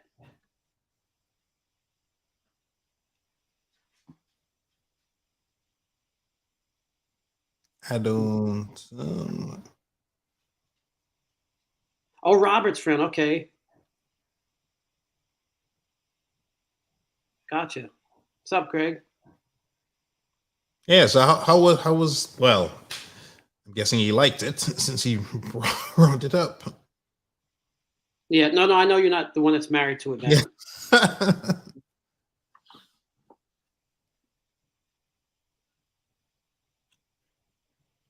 So the people that are making the mistakes in the gym, right, or in the kitchen, would coaching help such people? I mean, I guess it's kind of a common sense question, but the question is, why don't they get coaching? Maybe I should rephrase the question. I don't know. Sometimes people can't afford it, or people are afraid to ask for help. Like, I think if you ask for help at a gym, I think that everybody's going to help you out. Like, yes, I can only imagine the stupid shit that I was doing in the gym that people were laughing at me. Like, what is he doing? Like, I know those leg workouts that me and my brother were doing were just insane. Like, we still talk about it to them. Like, I love doing the leg press because of him. Yeah. Like, but they were just crazy workouts. No, you're right. I mean, most people in a gym that look good or are good at whatever they're doing in there, they're into that thing. So if you ask them, I've never been rejected one time. Male, female, they'll happily spend minutes explaining things to you because you're talking about something they're passionate about. Yeah. What I would do is I would always wait. I would unless they were taking a long break, I usually would wait until after their workout. Because I know the one thing about me when I train somebody was all of my friends said it was their biggest pet peeve is like if I was training you and you're in there and you're training with me for an hour, I am shut off to the world. Okay. I don't care unless the building is burning, do not talk to me while I'm training somebody. Yeah. Ever. I'm just you paid for that hour. I'm training you for that hour. It's your hour. Yeah. And I feel equally offended is if you and I are training and you start picking up your cell phone, looking at your cell phone, I don't allow cell phones during. I don't care if you're paying me. You're not bringing your cell phone to the workout. Nice. That's it. We're there to win. Let's get it in. Yeah, yeah. No, I mean, like you said, back to the discipline, right? That makes a huge difference because it's funny you say that. When you're at gyms where I see people playing with their phones a lot, I mean, a lot. They're not really working out. Yeah. We didn't have cell phones when I was a kid. There was no such thing. Yeah. Don't bring your phone to the gym. You know what? Treat yourself to an hour of not having that electric bracelet around your ankle. Put it away. The world is you're not going to miss anything. The Instagram stuff, go back and look what you want to see. If you have kids, your kids, I used to walk myself to school in the 1st or 2nd grade in Queens, New York. Everything's going to be okay. Yeah. Put the phone away. No, that's true. That's true. So, I mean, we touched on this a couple of times, but back to the psychology, right? Where it's training. I mean, like you said, you need something inside you yourself. But are there any tips you can give people or any other strategies you use to get people to train how you wanted them to train or to eat how you wanted them to eat? I just have conversations with them. I'm like, okay. like, okay, I'll give you, for instance, the first time I started training Matt's like, what do you want out of me in the training sessions? Mm-hmm. I'm like, I want 150%, man. I'm like, as much as boxing means to me, like, this is during the training for Invictus, like, if you're like, the boxing match people see once. Yeah. Nobody ever said to me, hey, Matt, let's hang out. It's Friday night. Let's go watch an old fight. Yeah. Like, I don't know how many of my friends invited me over to their house to watch Goodfellas over and over and over again. I'm like, you need to give me 150% because you're on that big screen. Yeah. People are going to see more of you than they've done of any of my fighters. Mm-hmm. Like, millions of people are going to see Invictus. They're going to watch it again. They're going to watch, like Jason Bourne. They're going to watch Jason Bourne over and over. Like, you got to have a serious, like, I tell them, give me 150%. Like, and then, like what RJ was saying, thank you. Yeah. You did so much for me. I didn't do nothing. I just showed up. Yeah. Show the fuck up. That's all you have to do. Yeah. Show the fuck up. Do what you're supposed to do in the gym, and you're there. If you don't show up, that's on you, man. Like, yeah. Angelo would say, like, he goes, son, you can't control the fighters outside of the gym. Yeah. Once they leave the gym, if they don't have the discipline, then it's on them. Here's a great story. So I had a fighter that I was training, Mm-hmm. And Angelo had trained his dad. Okay. And his dad was a top 10 lightweight, I think, in the 50s. Mm-hmm. So his son comes in, I start training his son, and now his dad doesn't want his son to fight. So the fighter comes to me and says, Coach Matt, can you talk to my dad? He doesn't want me to fight, and I want to fight. So I said, all right. I said, give me a couple of days. Let me talk to Angelo and see what he says. Mm-hmm. So I call up Angelo, and I'm like, Angelo, I said, I need to talk to you about, such and such his son. Yeah. And he's like, okay. He goes, what's going on? I'm like, his dad doesn't want him to fight. And he goes, so? And he goes, well, he wants me to have a conversation with his father about him fighting. And right there, he goes, stop, get rid of him.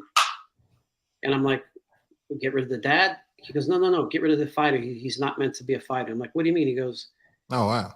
He can't stand on his own 2 feet outside the ring. What makes you think he could stand on his own 2 feet inside the ring? Oh, wow. And that's right then and there, my whole way of training changed, because he's right. Like, at least for athletes, Mm-hmm. and even for the person, like, I don't like, look, as much as I want to take people's money and steal people's money from them, because that's what I call stealing, is when you start training somebody like that and they don't want to do it, and you're just taking their money. I'm not going to do it. Yeah. Like, I had this kid in Beverly Hills I was training, who was in high school, and his dad was spending all this money on me, a strength trainer, a basketball trainer, football. And this kid would come in, and he would, 3 minutes he's taking, I can't breathe, I can't do this. Oh, this isn't for me. I can't. I'm a bench player now, but I'm gonna be starting next year. And I'm like, no, you're not. Dude, you can't even make 3 minutes. You don't want to finish these workouts. So I called his dad up and I said, I need to have a talk with you. And I'm like, I can't keep taking your money. He goes, what do you mean? You're spending money on me, on this one and that one. I said, no disrespect, but your son doesn't want to do this. Like, as much as he says he wants to do it, he doesn't. Yeah. And that was it. I never worked with the kid again. Like, I'm not taking your money. Like, you have to want it. Like, I can't, like, I'm not into, I'm guided assistance. I can't, unless it's a fight, I might be able to talk you into to winning a fight, like making you think something. Yeah. But as far as like long term, it's on you, man. I can't make you do anything. Like, Angelo had this great story about Willie Pastrana. So Willie Pastrana was Angelo's light heavyweight champion. And maybe about a month before the fight, Willie tells Angelo, "Oh man, I'm going to build this house with this money. I'm going to finally afford to have a house." So that's great. Fight comes along. Willie's losing the fight. They come back to the corner, say 5th or 6th round. Yeah. He starts. So Willie sits down, and Angelo goes, "Man, there go the windows." And Willie's like, "What?" And he goes, "You heard me, son." He goes, "There go the fucking windows. This guy's taking your windows off of that house you want to build." go back out there and do what I told you to do. So he goes back out, comes back in. He got his ass kicked around. And goes, there goes your front door. There goes the door. Door and the windows are gone. That house is gone. Yeah. He goes, you need to do this. He comes back. Willie screwed up again. And then he goes, there goes the fucking roof. He goes, the foundation's next. And after the foundation's gone, you're done. Yeah. So he sits up in his chair. He fucking goes out the next round and knocks the guy out. And then fight. Like, you could do stuff like that. I could help you out in the short term, but long term, that's on you. Like, I can't really talk you into doing so much. You want to live a healthy life. I can't tuck you in at bed. I can't put your slippers on in the morning when you get out of bed. You got to get up and do it yourself. Like, I had a client in the morning that liked to train at 5 a.m. Mm-hmm. So what does that mean for me? I'm up at 3:45 every morning. Okay. He's like, why do you get up at 3:45 every morning? And I'm like, why? Because I beat the sun out, motherfucker. That's why. I beat the sun and I'm beating you. All you motherfuckers and dreaming. And this guy owns a major corporation. I'm sure he won't mind it. His name's Big Mike and also Chris Collins. Those two guys train early in the morning. Okay. And they tell me in their heads in the corporate world where all these other guys are sleeping. Yeah. Like Big Mike, Chris, they're up way before. Like I'm up at 3:45. I mean, their sessions are at 5. I guarantee you they're up. I know Chris. I would get into Chris's house and he's working before I got there. Oh, wow. Okay. My day is done by 9 or 10 a.m. every day when I was living in California. Everybody else was just getting started. My day is fucking like, I still got a whole day ahead of me and 6 hours is gone. Yeah. Like you have a lot of catching up to do, motherfuckers. Like, yeah. Yeah. No. I hear you. Yeah. Positive therapist. I'm loving these stories. So am I. I'm sure everybody is too. Igwe's daughter. Yeah, she's giving you some credit for that. You're so honorable. That is true. Thank you. I appreciate it. Yeah, a lot of things. No, go ahead, Matt. I said you have to be honest and just be nice to everybody, man. You got to have self-integrity. Yeah. And that goes along with training. You got to have integrity, man. Get up in the morning. Like, I don't know if anybody follows Jocko Willink, the former Navy SEAL. Yep. Mm-hmm. Every morning, 4:30, 4:32 on his watch. Yeah. And I remember when I used to see them, I'm like, man, I got to get up, man. I got to get up that early. And then I started getting up and I'm like, I put a post up one time. I'm like, beat you, motherfucker. Yeah. That's funny. Yeah, that's a good one. Yeah, you're motivating me to wake up earlier. No. This is some really good motivation. No. I really like it. Like, yeah, you're right. This is actually real, but it's Hollywood style, Rocky type motivation for sure. This is a good one. You know, you've said it several times. The more you say it, the more I believe it. Where you have to have something inside you because, you know, when I'd gotten fat again, you read things that should change. The doctor says just nothing was working until I mentally changed. You're right. You have to have something inside you that is going to push you. Like there's this guy, world champion. No, go ahead. I think everybody has that. You just got to figure out for yourself what it is. Like I can help you find it, but you got to keep the fire lit. Yes. No, that's a great point. Yeah, there's this guy. No, I was gonna say there's this guy Maka. He's a retired world champion trainer. And he used to say you have to embrace the suck. You're training, it sucks, and your body's like, knock this crap off, and you're like, nope, I'm just gonna push through it. And I remember when that happened with me. That's when I could keep going, and I would just keep showing up, and the weight started disappearing, and so on and so forth. I had to just embrace the suck because that's when a lot of people quit. This was do something for 2 minutes, a minute or a minute and a half in, they stop, or this was to do 10 reps, they get to the 8th rep, they stop. But the magic is in those last 2 reps, right? Or that last 30 seconds that they're quitting on, or your guy who 3 minutes in, I can't breathe. So they don't get the benefits of that session. They're like wasting the workout, so to speak. Like I hate wasting the workout. Yeah. I mean, I don't like, I get it, man. I get it. I mean, there's times where I'm in the gym and I just don't want to do it. Yeah. And then I'm like, I have to do it because there's that part of me that'll be like, you're a quitter. Yeah. And I don't want to be a quitter. Right. But then that could also, sometimes you got to know your body and know when it's time to maybe take a rest. Yeah. Like I was recently training I got really in the heavily into David Goggins, man. Like, okay. And he was doing, and then my other buddy Jesse Etzler were doing these 100-mile races. Yeah. And me, like I told you, like I don't like to run long distance. I was only like I'm a sprinter. Okay. So I started training for this 100-mile race. So you have to run 100 miles in 24 hours. Oh wow. So my motivation was listening to Goggins, his book. He did an audio book, but he has his friend read it, and then he jumps in and talks about the chapters or the stories. Mm-hmm. I start training for this. So like I go from running 0 miles a week to running 50 miles a week for 3 months straight.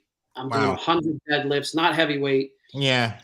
And I didn't even realize like I'm in there like for hours at a time running and lifting and lifting.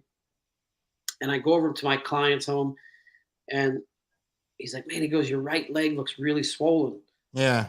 I look down and I'm just like, nah, I'm right hand dominant. It's always gonna be a little bit clear. Come back 2 days later and I'm just not paying attention. And he goes, your leg kind of looks black and blue. I'm just like, so I look down, I'm like, man, I don't really see any black and blue down there. Minutes early, it's like 6 in the morning, 5 in the morning. I'm like, everything looks black and blue. Like, like, so then it really like, when I was running, I felt like a tightness in my quad and in my calf, like really tight. Okay. I wound up having micro tears in all of my quads. Oh, wow. And all of my calf muscles. And I almost got compartment syndrome. I don't know if you know what that is. No, I don't. Compartment syndrome is when your muscles get so tight that they actually have to, like, say this is they do it in the arms too. They have to cut you open and then leave your leg open for days to let the pressure release. Wow. So I went from just going ball, like you just got to know your limits. Like sometimes you're going ball to wall. Good pain, and I just thought it was tight and I had a stretch, but it wasn't. I didn't really notice the bruising, and I didn't really notice that my leg was swelling up that bad. Okay. But yeah. Oh wow, wow.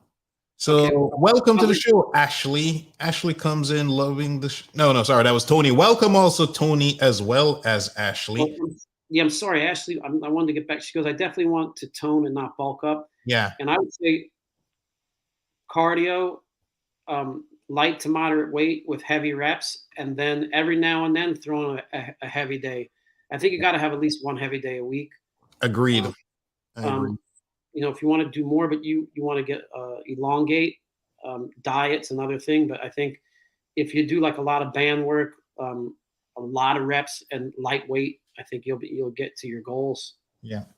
And regarding the bulking up part, because some women, or a lot of women actually, they think if they go and lift heavy things, they're going to get bulky. But like I like to tell ladies, you know, think of all the men in the gym who are trying to get muscular, who have not gotten, they have way more testosterone than you, way more testosterone. You're not going to get bulky. They think they're going to look like you or me, essentially. And I'm like, no, that's not going to happen.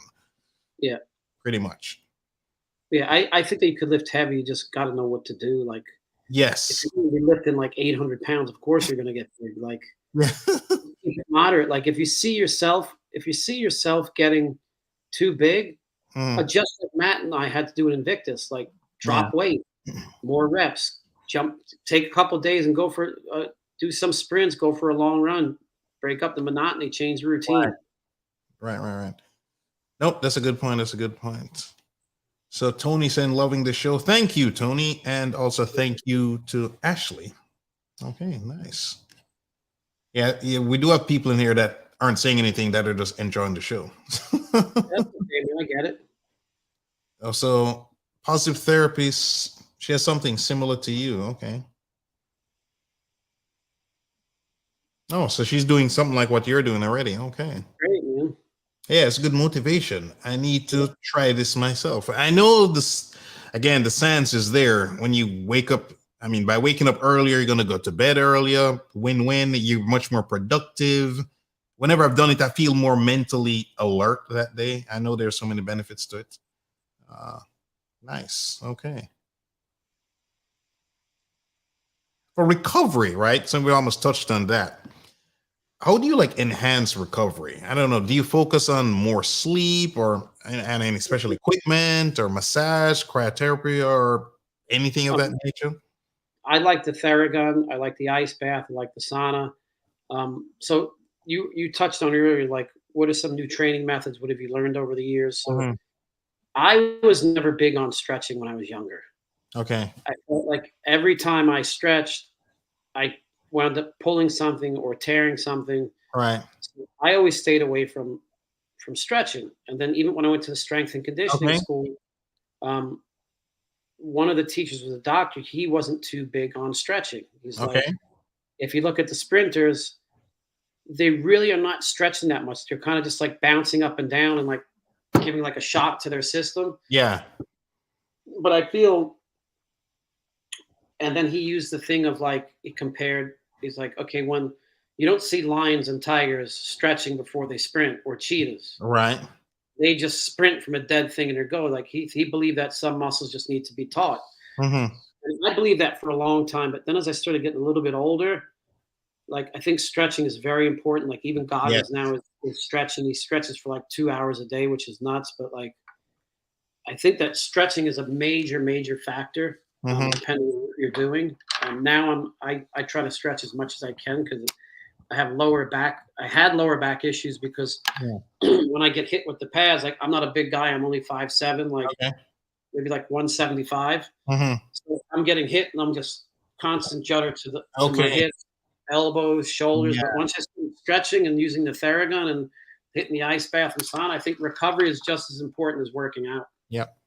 I have a Theragun myself. Yep. I love it. And because my IT band will tighten up on me. So I know if my knee starts feeling away, I use the Theragun, stretch. Yeah. Whenever I don't stretch regularly, I can feel if I can't just bend down and touch my toes, then I know stuff is tight. So I got to stretch my calves. I'll use like a slant board, stretch my hamstrings, my quad, maybe my psoas muscle, and then I can just bend down and touch the floor. And to me, Theragun is great. Like Theragun, like they're coming up with like a lot of great stuff, and they're also with Product Red, so they're giving back to HIV and AIDS, and then also COVID. Like I don't know if too many people know that Theragun, they had like so they had a bunch of their old models, and so what they did, instead of giving discounts on them, they gave them all free to all the doctors and nurses during the COVID times during the pandemic, because they're standing on their feet. Yeah, great company. I didn't know that. Yeah, I didn't know that. Wow.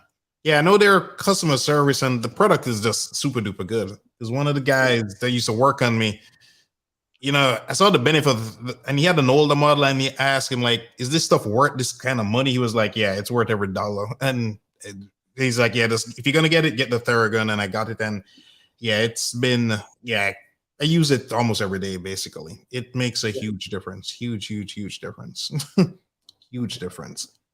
So, so use a Theragun, that kind of stuff.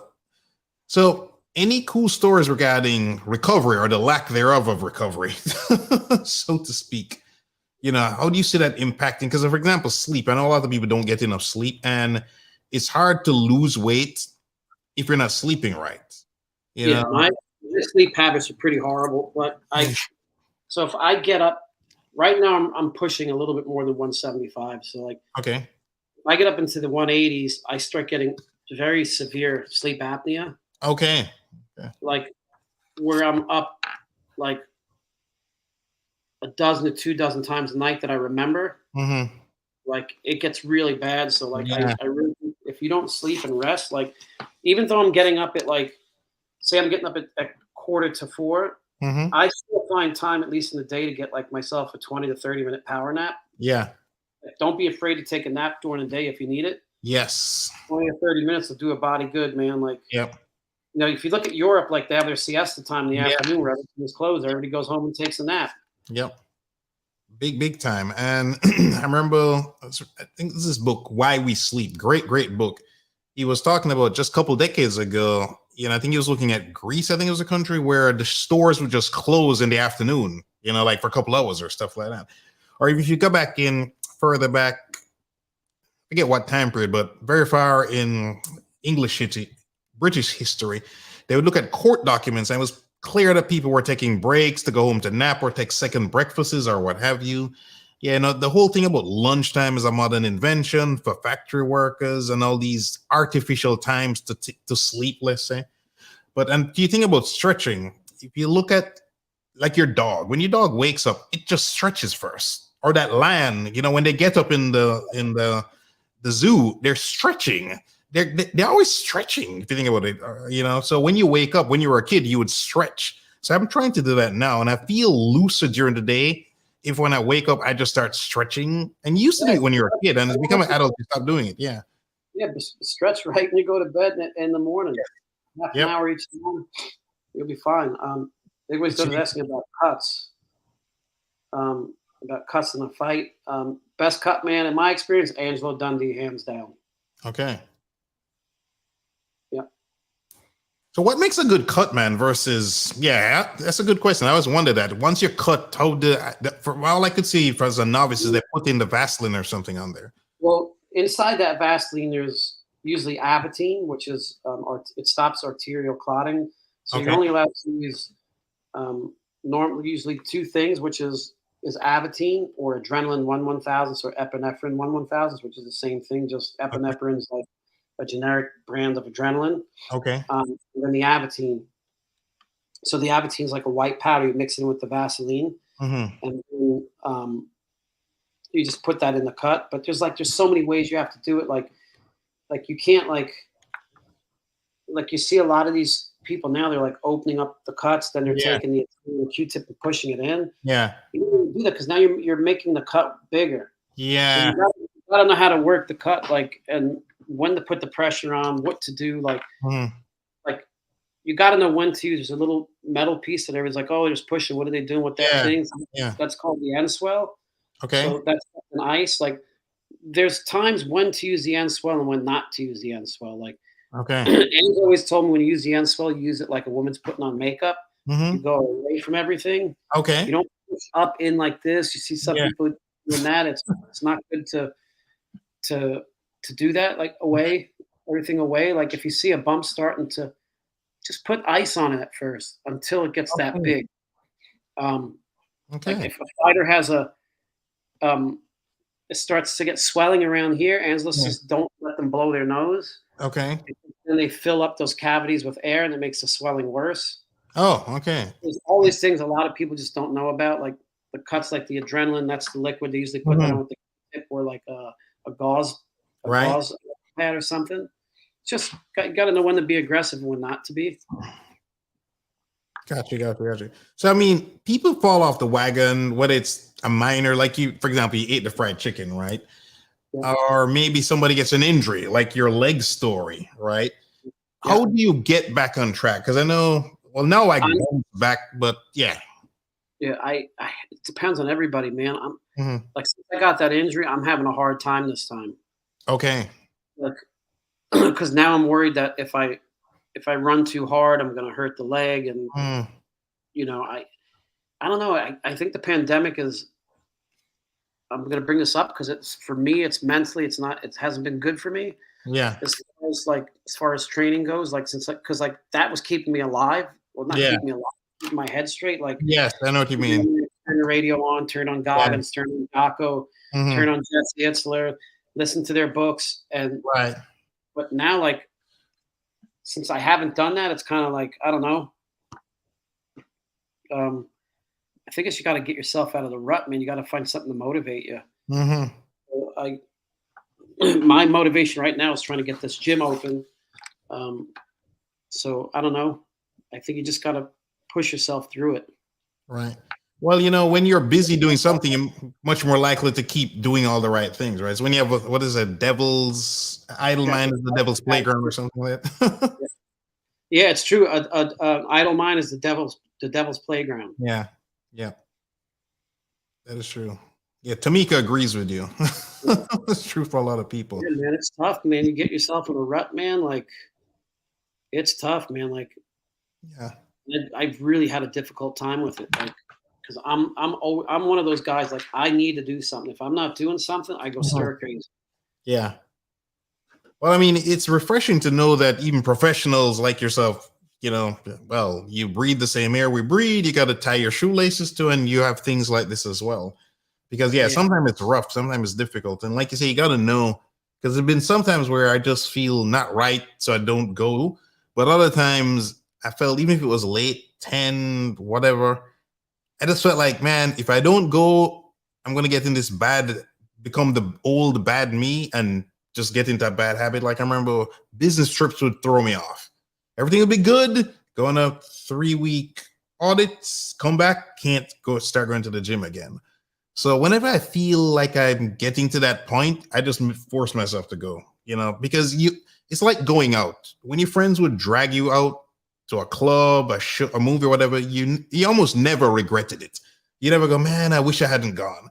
It's like going to the gym. You rarely go to the gym and go, man, I wish I hadn't gone. You always feel better afterwards. So I try to play these little mind games with myself to remind myself of that. Yeah, definitely. Positive therapist, 100%. You definitely got to get therapy. Therapy helped me. If you read my story in the Players Tribune, it says the name of it's called "Say Hello to Everyone." I from what I remember, I didn't start, I think, functioning properly until I started going to therapy. And what I mean by that is I didn't realize I had all these issues until actually Nicole Henry talked me into going to therapy. Okay. I owe her for saving my life, man. Like I was going through it and she's like, promise me you'll go to therapy. And like, nothing wrong with going to therapy, man. Like I was just brought up in that old school Italian New Yorker. Like if you go to a therapist, you're a punk. And who was the punk? The guy that didn't want to go to the therapist. Yes. Yep. Yeah. Agreed. Yeah. I read this interesting book. I think it's The Truth About Killing. I mean, weird name, but it's a guy, I forget his name, but there's a colonel in the Rangers and is required reading at the FBI Academy and I think the officer school. But anyway, when he looks back throughout the wars, up until before the Vietnam War, he points out that most of the actual killing were done by a handful of the soldiers.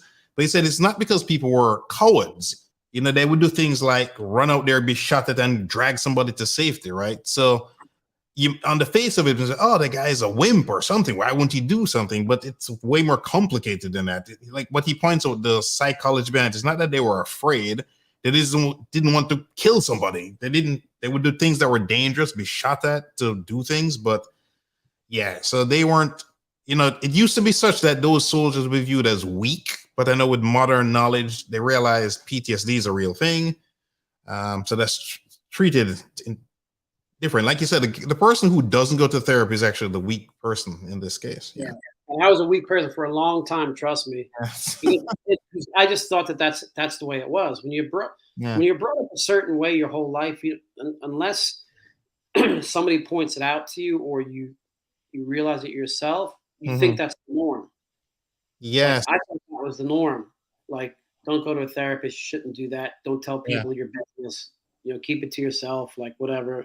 Yeah. And it wasn't until Nicole Henry made me talk me into go to the therapist. Yeah. Like, you have to go. Like, I'd love to tell that story really quick. Yes, please do. Yes.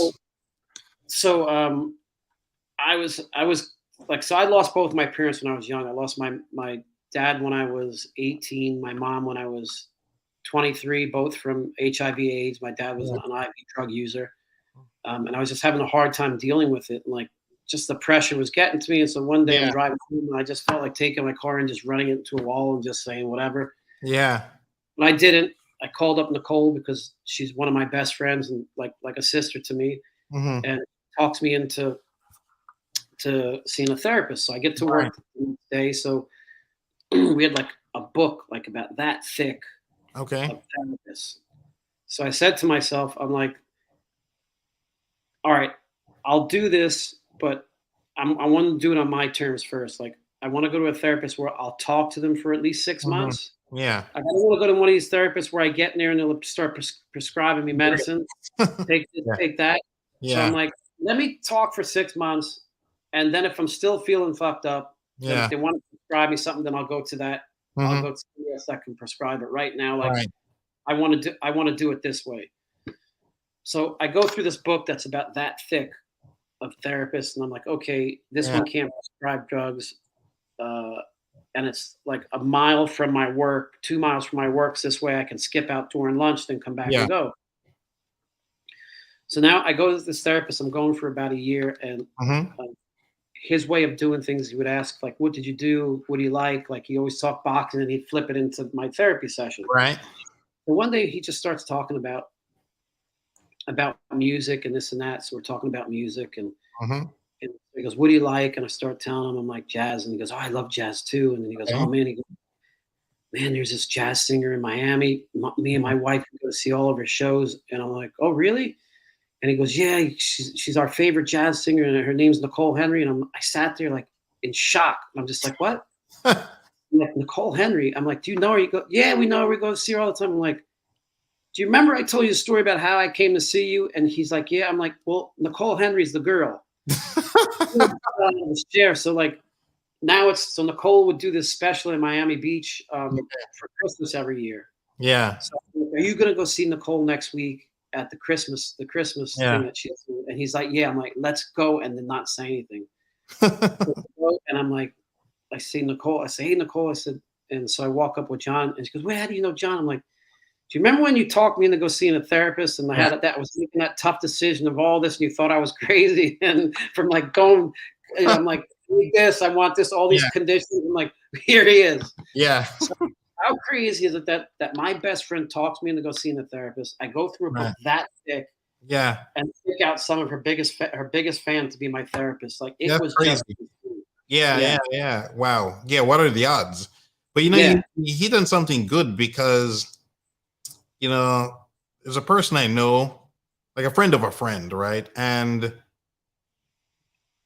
the reason they would struggle with losing weight is not the workouts or the that. It's because they're not addressing some underlying issues, let's say, and they would need to see a therapist, right? Because what their therapist was? Was the refrigerator. You said they wanted to lose weight, right? Yes. Yeah. Why do you think they call it comfort food? That's a great point. I hadn't thought of that. When I'm not feeling well, I go right to the sweets, man, right to the refrigerator. Yep. You're right. That's a great point. That's a great point. Because it's not the working out, not the diet. It's just they're compensating for something, and they need professional help. Basically, that would be useful for them. Yeah. Tamika, man, I'll tell you, man, she really, like, because she just put, I love that she's a sister too, man. Yeah. Man, I like, this is how far Nicole and I go back. Okay.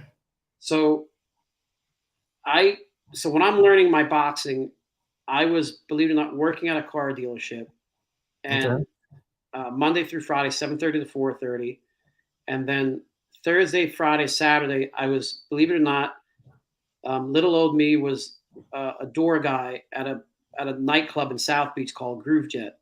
Okay. So I'm doing the door, and guess who my cashier was? Nicole Henry. Oh, wow. I knew Nicole when she was still going to the University of Miami, and I used to go see her in plays. Okay.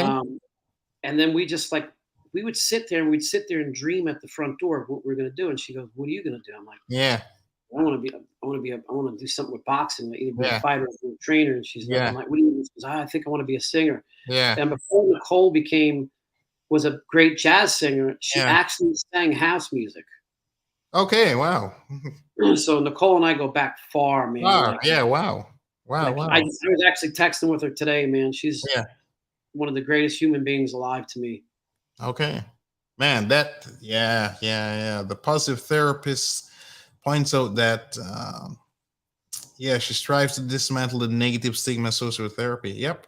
Yeah, I've started for that too now. Like, when I first started telling people I went to therapy, like the look on their faces was utter shock. Like they're like, even my family members like, you went to a therapist? Yeah. I can't believe it. Like, you're a tough guy. Yeah. No. The tough guys who went to the therapist, the other guy was a dum-dum. Yeah. Like, nothing wrong with seeing a therapist. Yeah. I'm an advocate for it.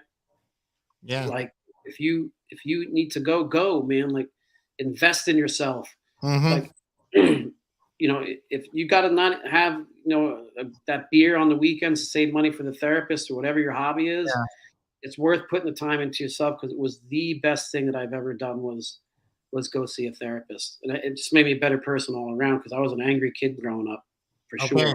Okay. Yeah, I'm not sure if that lady, the former Miss America, who unfortunately recently passed away, if she was seeing a therapist or not, but you know, that I don't know. Yeah. I think society is very different now. Like, I don't know. I kind of grew up like, I mean, it's a different time with this whole COVID thing. Like, Right. I'm a social butterfly, man. My friends all make fun of me. Like, I just moved into this neighborhood. I live over in Brooklyn now. I live on the same block Biggie grew up on. And I just remember growing up as a kid, man. It was rough when I was growing up. Yeah. And these kids now, like, it's a whole different rough for them. Like, it's kind of like, I grew up in these neighborhoods, and like, if you had a problem with somebody, you settled it like men. Yeah. Now you got these internet bullies. Yeah. And they're beating up on these kids, and these kids can't take it. Like, they don't realize, hey man, turn the off button on, man. Turn your Instagram off, turn your TikTok off. Like, oh, I gotta get TikTok followers, I gotta get this. Yeah. It's all this insecurities that the society's growing up with, man. I think it's a lot tougher than having to be on the street fighting people. Yeah. Like, it's so many, like all of these things that they put on your image. I forgot what they call the filters and stuff. Yeah, I just recently heard about that to remove blemishes. I think they said make your eyes blue, that, whatever it is. It's just all garbage, man. Like, yeah, and very young people are using these things to like 12, 13 years old. They're like, I got a blemish. At 13, it is like flawless, pretty much. And then all these young kids getting all this plastic surgery. Well, if it makes me feel better about myself, well, you know what? How about, I shouldn't say it, but like, how about punch the person in the mouth that's making you feel that bad? Like, like the bullies, man, just go back to the old way. Like, like, it's got to be tough for these kids now. Like, you know, you can't even go out to a bar and meet somebody anymore. It's like, you got to go on TikTok, got to go on Instagram. How many followers do they have? Let me go on Match.com. Let me go on Tinder. Like, I'm on all that shit. And I'm just like, man, I'm going to the bar. I'm going back to old school, man. Now I got my little dog I take for a walk. Man, all the attention I get, like, I don't need Instagram and TikTok. Well, you know, funny enough, for some of these people, if they were eating better, working out, they'd also have better self-esteem, right? Because it's if you're not confident, you're more likely to go that route versus going out to the bar. You said, whether you're a guy or a girl, if you don't feel when you look in the mirror good about yourself, these other devices, it's too tempting for them to go to that versus it makes it worse. Yeah, because now they see, like, I didn't really understand the whole social media thing, and then I started like doing research on it. Like, you got all these kids that are like getting depressed because their friends have more likes than them on social. It's nuts. Yeah. I don't know. No, I know. And you know, if they follow somebody that looks fabulous and they say, hey, follow my program, you look just like me, they don't understand that lady, for example, she's had every surgery known to man. She's done a variety of other things, or she's adjusting her photograph, you know, modifying the picture, or this guy. And plus, even when these people are fully natural, they are a minority of a minority of a minority. Where 50 years ago, they existed, but you couldn't see them, right? They were sprinkled all over the world. But now they can be on Instagram in Denmark or Nigeria or down the road. But now you see them everywhere. So it gives this illusion that they are everywhere. But most people don't look like these people. And you can't look like these people. You know, you don't have the genetics or the time, the resources, or you're not willing to do what these people have done to themselves. So it's kind of messy that way, you know? I'm reading ways to the whole thing with after Customato passed away, how like Don King took over Tyson, but it was actually after. So Tyson had two people that were very close to him. One was obviously Customato, and the second one was Jimmy Jacobs. So Jimmy Jacobs, he had two managers or promoters, which was Jimmy Jacobs and Bill Caton. But he wasn't a big fan of Bill Caton, and Jimmy Jacobs was the only person after Cuss that was holding them together. And then unfortunately, after Cuss passed, Jimmy Jacobs was young, but he wound up getting cancer and died. And that's when all the little vultures came in and took advantage of mine. Yeah, that's pretty sad when that kind of stuff happens, you know. Yeah, it's definitely pretty sad. So for people who have to do, like, say, home workouts, right? Either unique situation or, you know, because of COVID or just family, it's just hard for them to get to the gym or what have you. I would think boxing is a good thing that maybe you need limited equipment for, with, I don't know, shadow boxing. Shadow boxing, you nail on the head. Yeah. 1 or 2 pound dumbbells, shadow boxing, push-ups, sit-ups, body weight squats, lunges, side lunges, jumping jacks, you know, dips on a chair. Yeah. Get inventive at home, man. There's a lot of stuff you could do. No, you're right. Body weight stuff can be very difficult. You do 20 air squats, like a couple sets of that, your legs will be burning, or 50, whatever you can do. Sorry, what was that one? Could you repeat that one? Wall squats. Wall sit on the wall and just sit in a seated position for do that for about 2 minutes to see how much your legs will burn. Yes, I remember calling that the chair. I think that's what they called it. Yeah, that's it. It. And that was brutal. That was definitely brutal. Yeah, your quads, everything will be burning. Everything will be burning. And again, just holding up your hands, it seems so simple, but if you just hold up your hands for just a couple of minutes, much less actually punching, it's amazing. You're just using all these little muscles you haven't used. I tell you what it is like, you see the fighters doing that. Us poor coaches got to hold our hands up and get hit. Like now, it's will never use mitts. Yeah. Like, nah, man, go hit the bag. Yeah. Like, I'm in dress pants and a dress shirt and tie. Okay. There's no way I would ever do that. I would be drenched. Yeah. I'm not holding the. That was smart. What's the benefit of when they're doing it with the little bag? Is that for speed or is that other things? No, everybody says it's good for hand-eye coordination. I could do the speed bag with my eyes closed. It's for your shoulders to keep your hands up. Okay. Okay. Yeah. Gotcha. You know what the name for that bag was? No. If you go up to an old school, and they got to be old school at this point, it was called the light bag, not the speed bag. Okay. Yeah, because you had the heavy bag, and then that was the light bag. Yeah. Okay. I've heard that term before. You're right. I've heard that term before. That's interesting. So shadow boxing, you can just do that by yourself. Don't need a whole lot of equipment. No, you don't need much room. You can do it in your living room. Yeah. Gotcha. Is there any good programs people could utilize? Do you have programs like that by any chance? I actually don't. Everybody keeps telling me I should come up with something, but it's kind of like I don't know. I don't know if I have that. If I have the personality to do that. Like I see, like I'm more of a laid back trainer, and I yell when it's necessary. Right. It's another thing Angelo told me is like sometimes you have these coaches and trainers that are constantly yelling and screaming at you. But then when there's a sense of emergency, how are you going to know if it's a sense of emergency if they're screaming at you the whole time? So if I'm coaching right now, and all of a sudden like, Kurt, pick your hands up. You're gonna be like, you're gonna pick your hands up. Yeah. Pick your hands up, and then you really need to pick your hands up. You're not gonna be able to tell the tone in my voice. Yeah. That's a great point. That's a good point. Yeah. Wow. In terms of the dad, because we touched on this earlier when Robert asked the question, and you're like, hey, it's mainly dad, right? What's your advice on that? Do you are an advocate of like meal prepping, or does it depend on the person? Like a busy, like, I don't know, a mom with 2 kids or versus a super busy CEO or a pro athlete? Like, what's your take on the whole, diet part of meal prepping and stuff like that? The meal prepping, it all depends on the person. Like,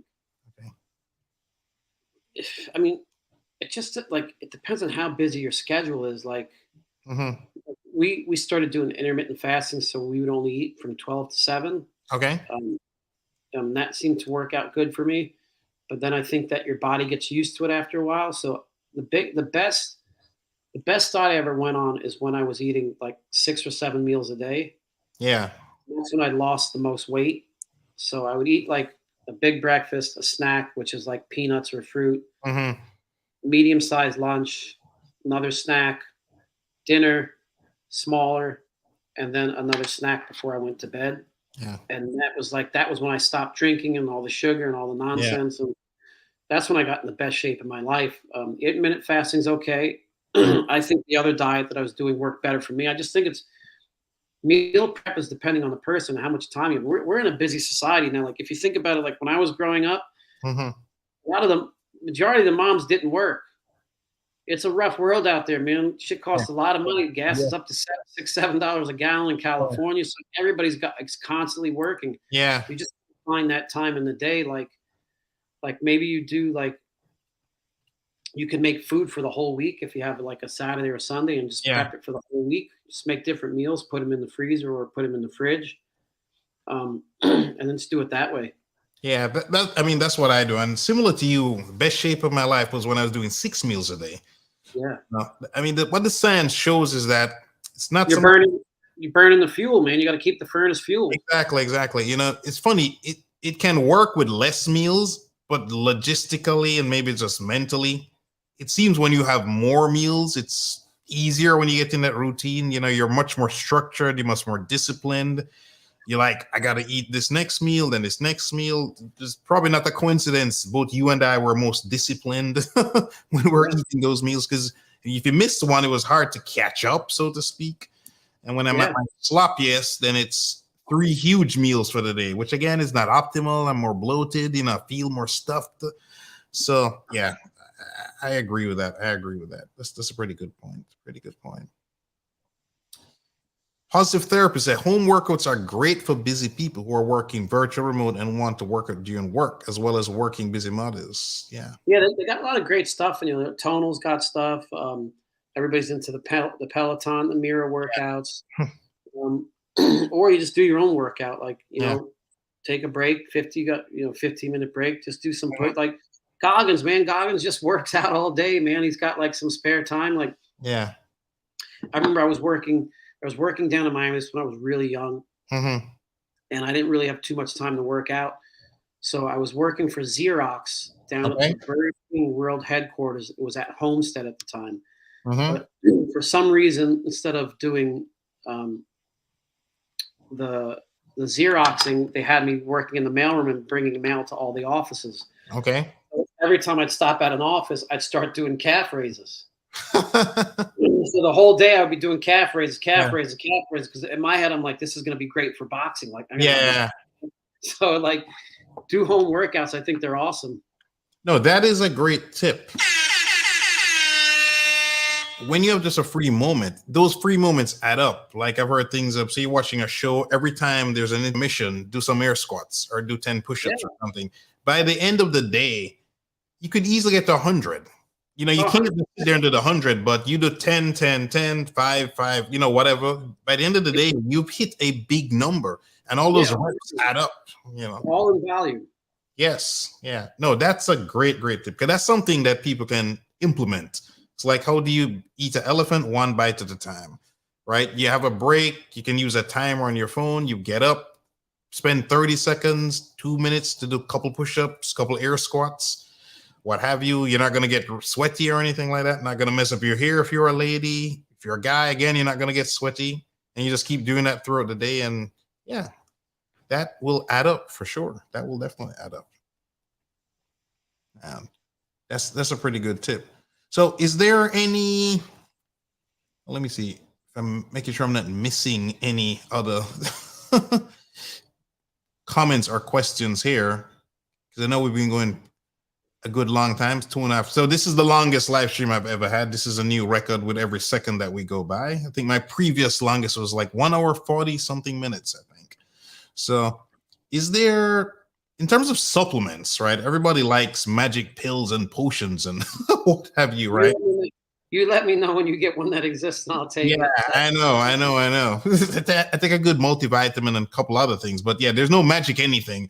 But are there any supplements, I don't know, that maybe boxers utilize? Because I've never really done a ton of research on the the boxing? No, I think that unless your body's deficient in something, that's the only time they're going to work for you. Yeah.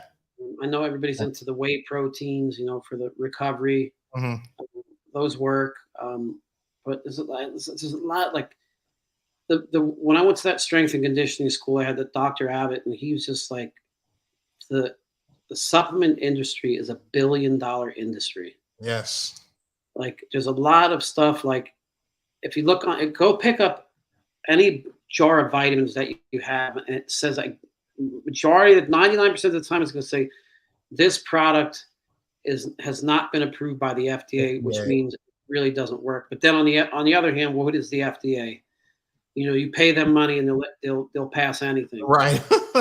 Like I just think that I don't know. Like I think it was it scurvy? If that's the only thing that cured vitamin C was scurvy back in the day. Yeah. Unless you're deficient in something, I don't think supplements really work. I mean, you'll have something like I remember a lot of the fighters were into I think it was taking B12 shots. Okay. And you're like, oh no, this works, man. I get energy. The B12, it's all vitamins. And they put a little bit of an amphetamine inside your B12 shot if you do the history on it, and that's what gives you that rush. It's not like all of a sudden it's getting you. They're shooting amphetamines into you. Yeah.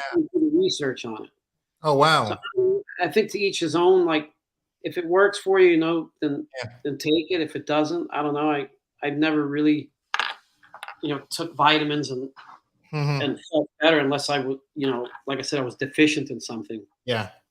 No, that's a pretty good point, because even the vitamins in scurvy, I think they were deficient because they were stuck on the boats very long, ships back then. So their diets suck. So they always had to make sure they had oranges for the vitamin C. But yeah, when you eat a very well-balanced diet, let's say, you definitely need less supplements, so to speak, but most people don't, unfortunately, eat a well-balanced diet, unfortunately.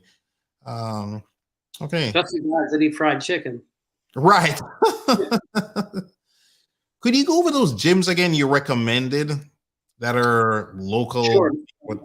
Mickey Demos, Micky, and his last name is Demos, Demos. Okay. And then it's called The Gym. And that's Marty Monroe's gym. Marty, Marty Monroe. And that's up in, I believe it's in Davie or Southwest Ranches out there, Cooper City. Yeah. And then Ralph Jacobs has Cycle Jab, and that's in, I think, North Miami. Okay. Gotcha. Yeah, I mean, those are the gyms I would definitely recommend for boxing. Okay. Yeah, because I'm definitely, after this conversation, interested in mixing it up and getting into boxing. I mean, I've done martial arts before, but not boxing. And where are you at? You're in South Bend now, right? No. I'm in South Florida. Oh, okay. I went to school at Notre Dame in South Bend. Yeah, but I'm in South Florida. Yeah. Okay, I misunderstood. Where in South Florida are you? I am north of Fort Lauderdale.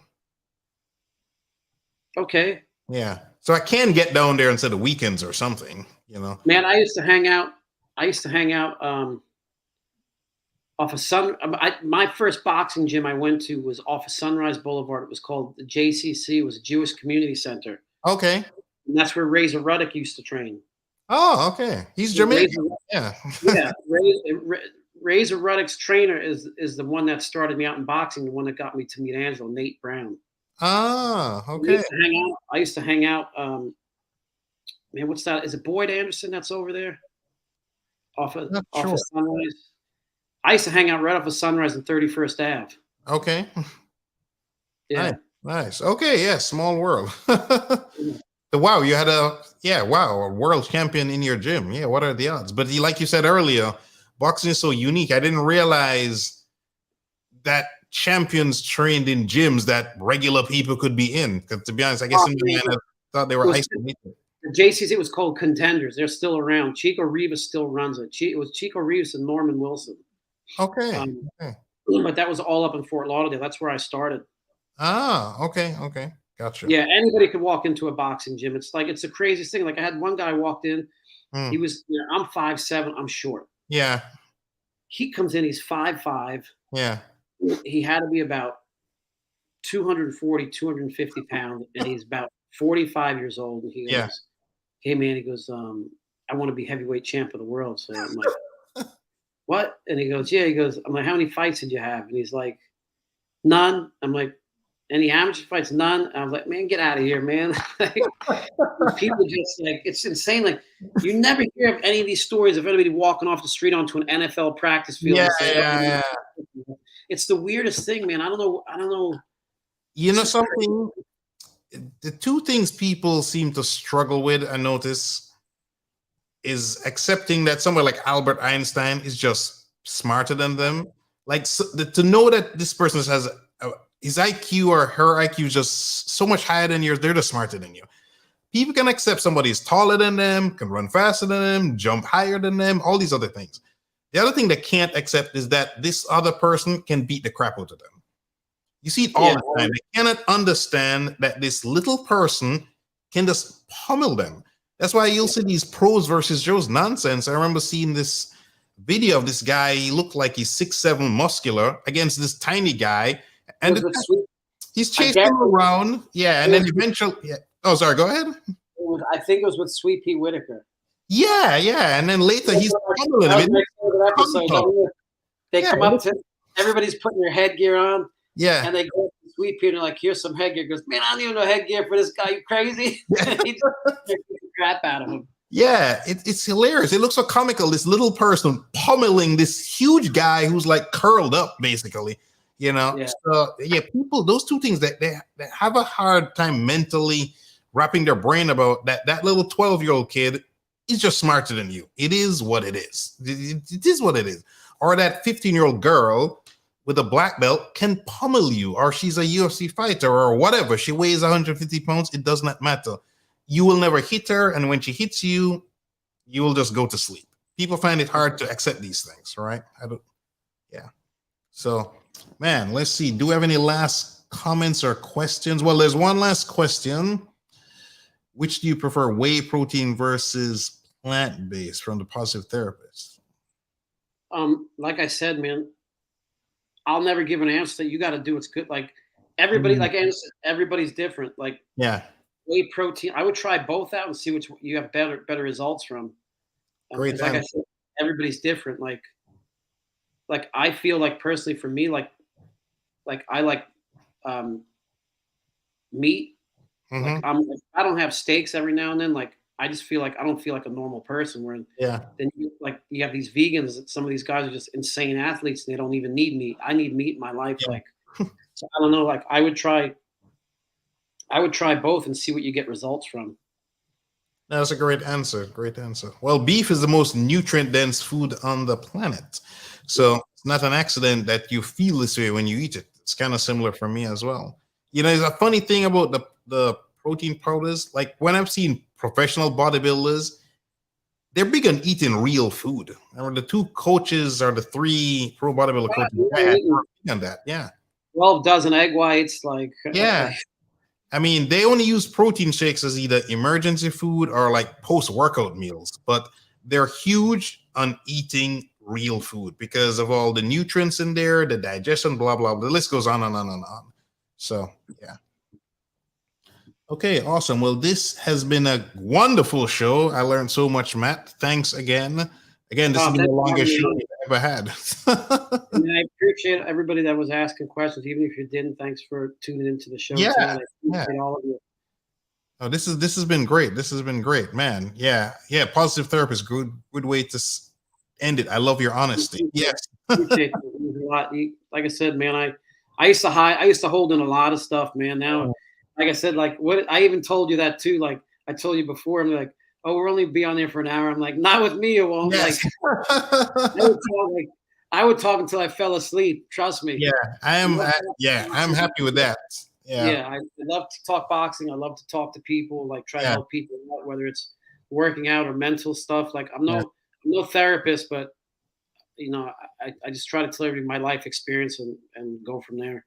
Yeah, well, you have so much experience with people that you may not have a therapist degree, but you're clearly, with the stories you tell, good at analyzing people's psychology and pushing the correct buttons for them. So yeah, I think it has to do a lot because of my jobs, man. Like you're in a gym, you're meeting a lot of people. Yeah. I did a nightclub at a door.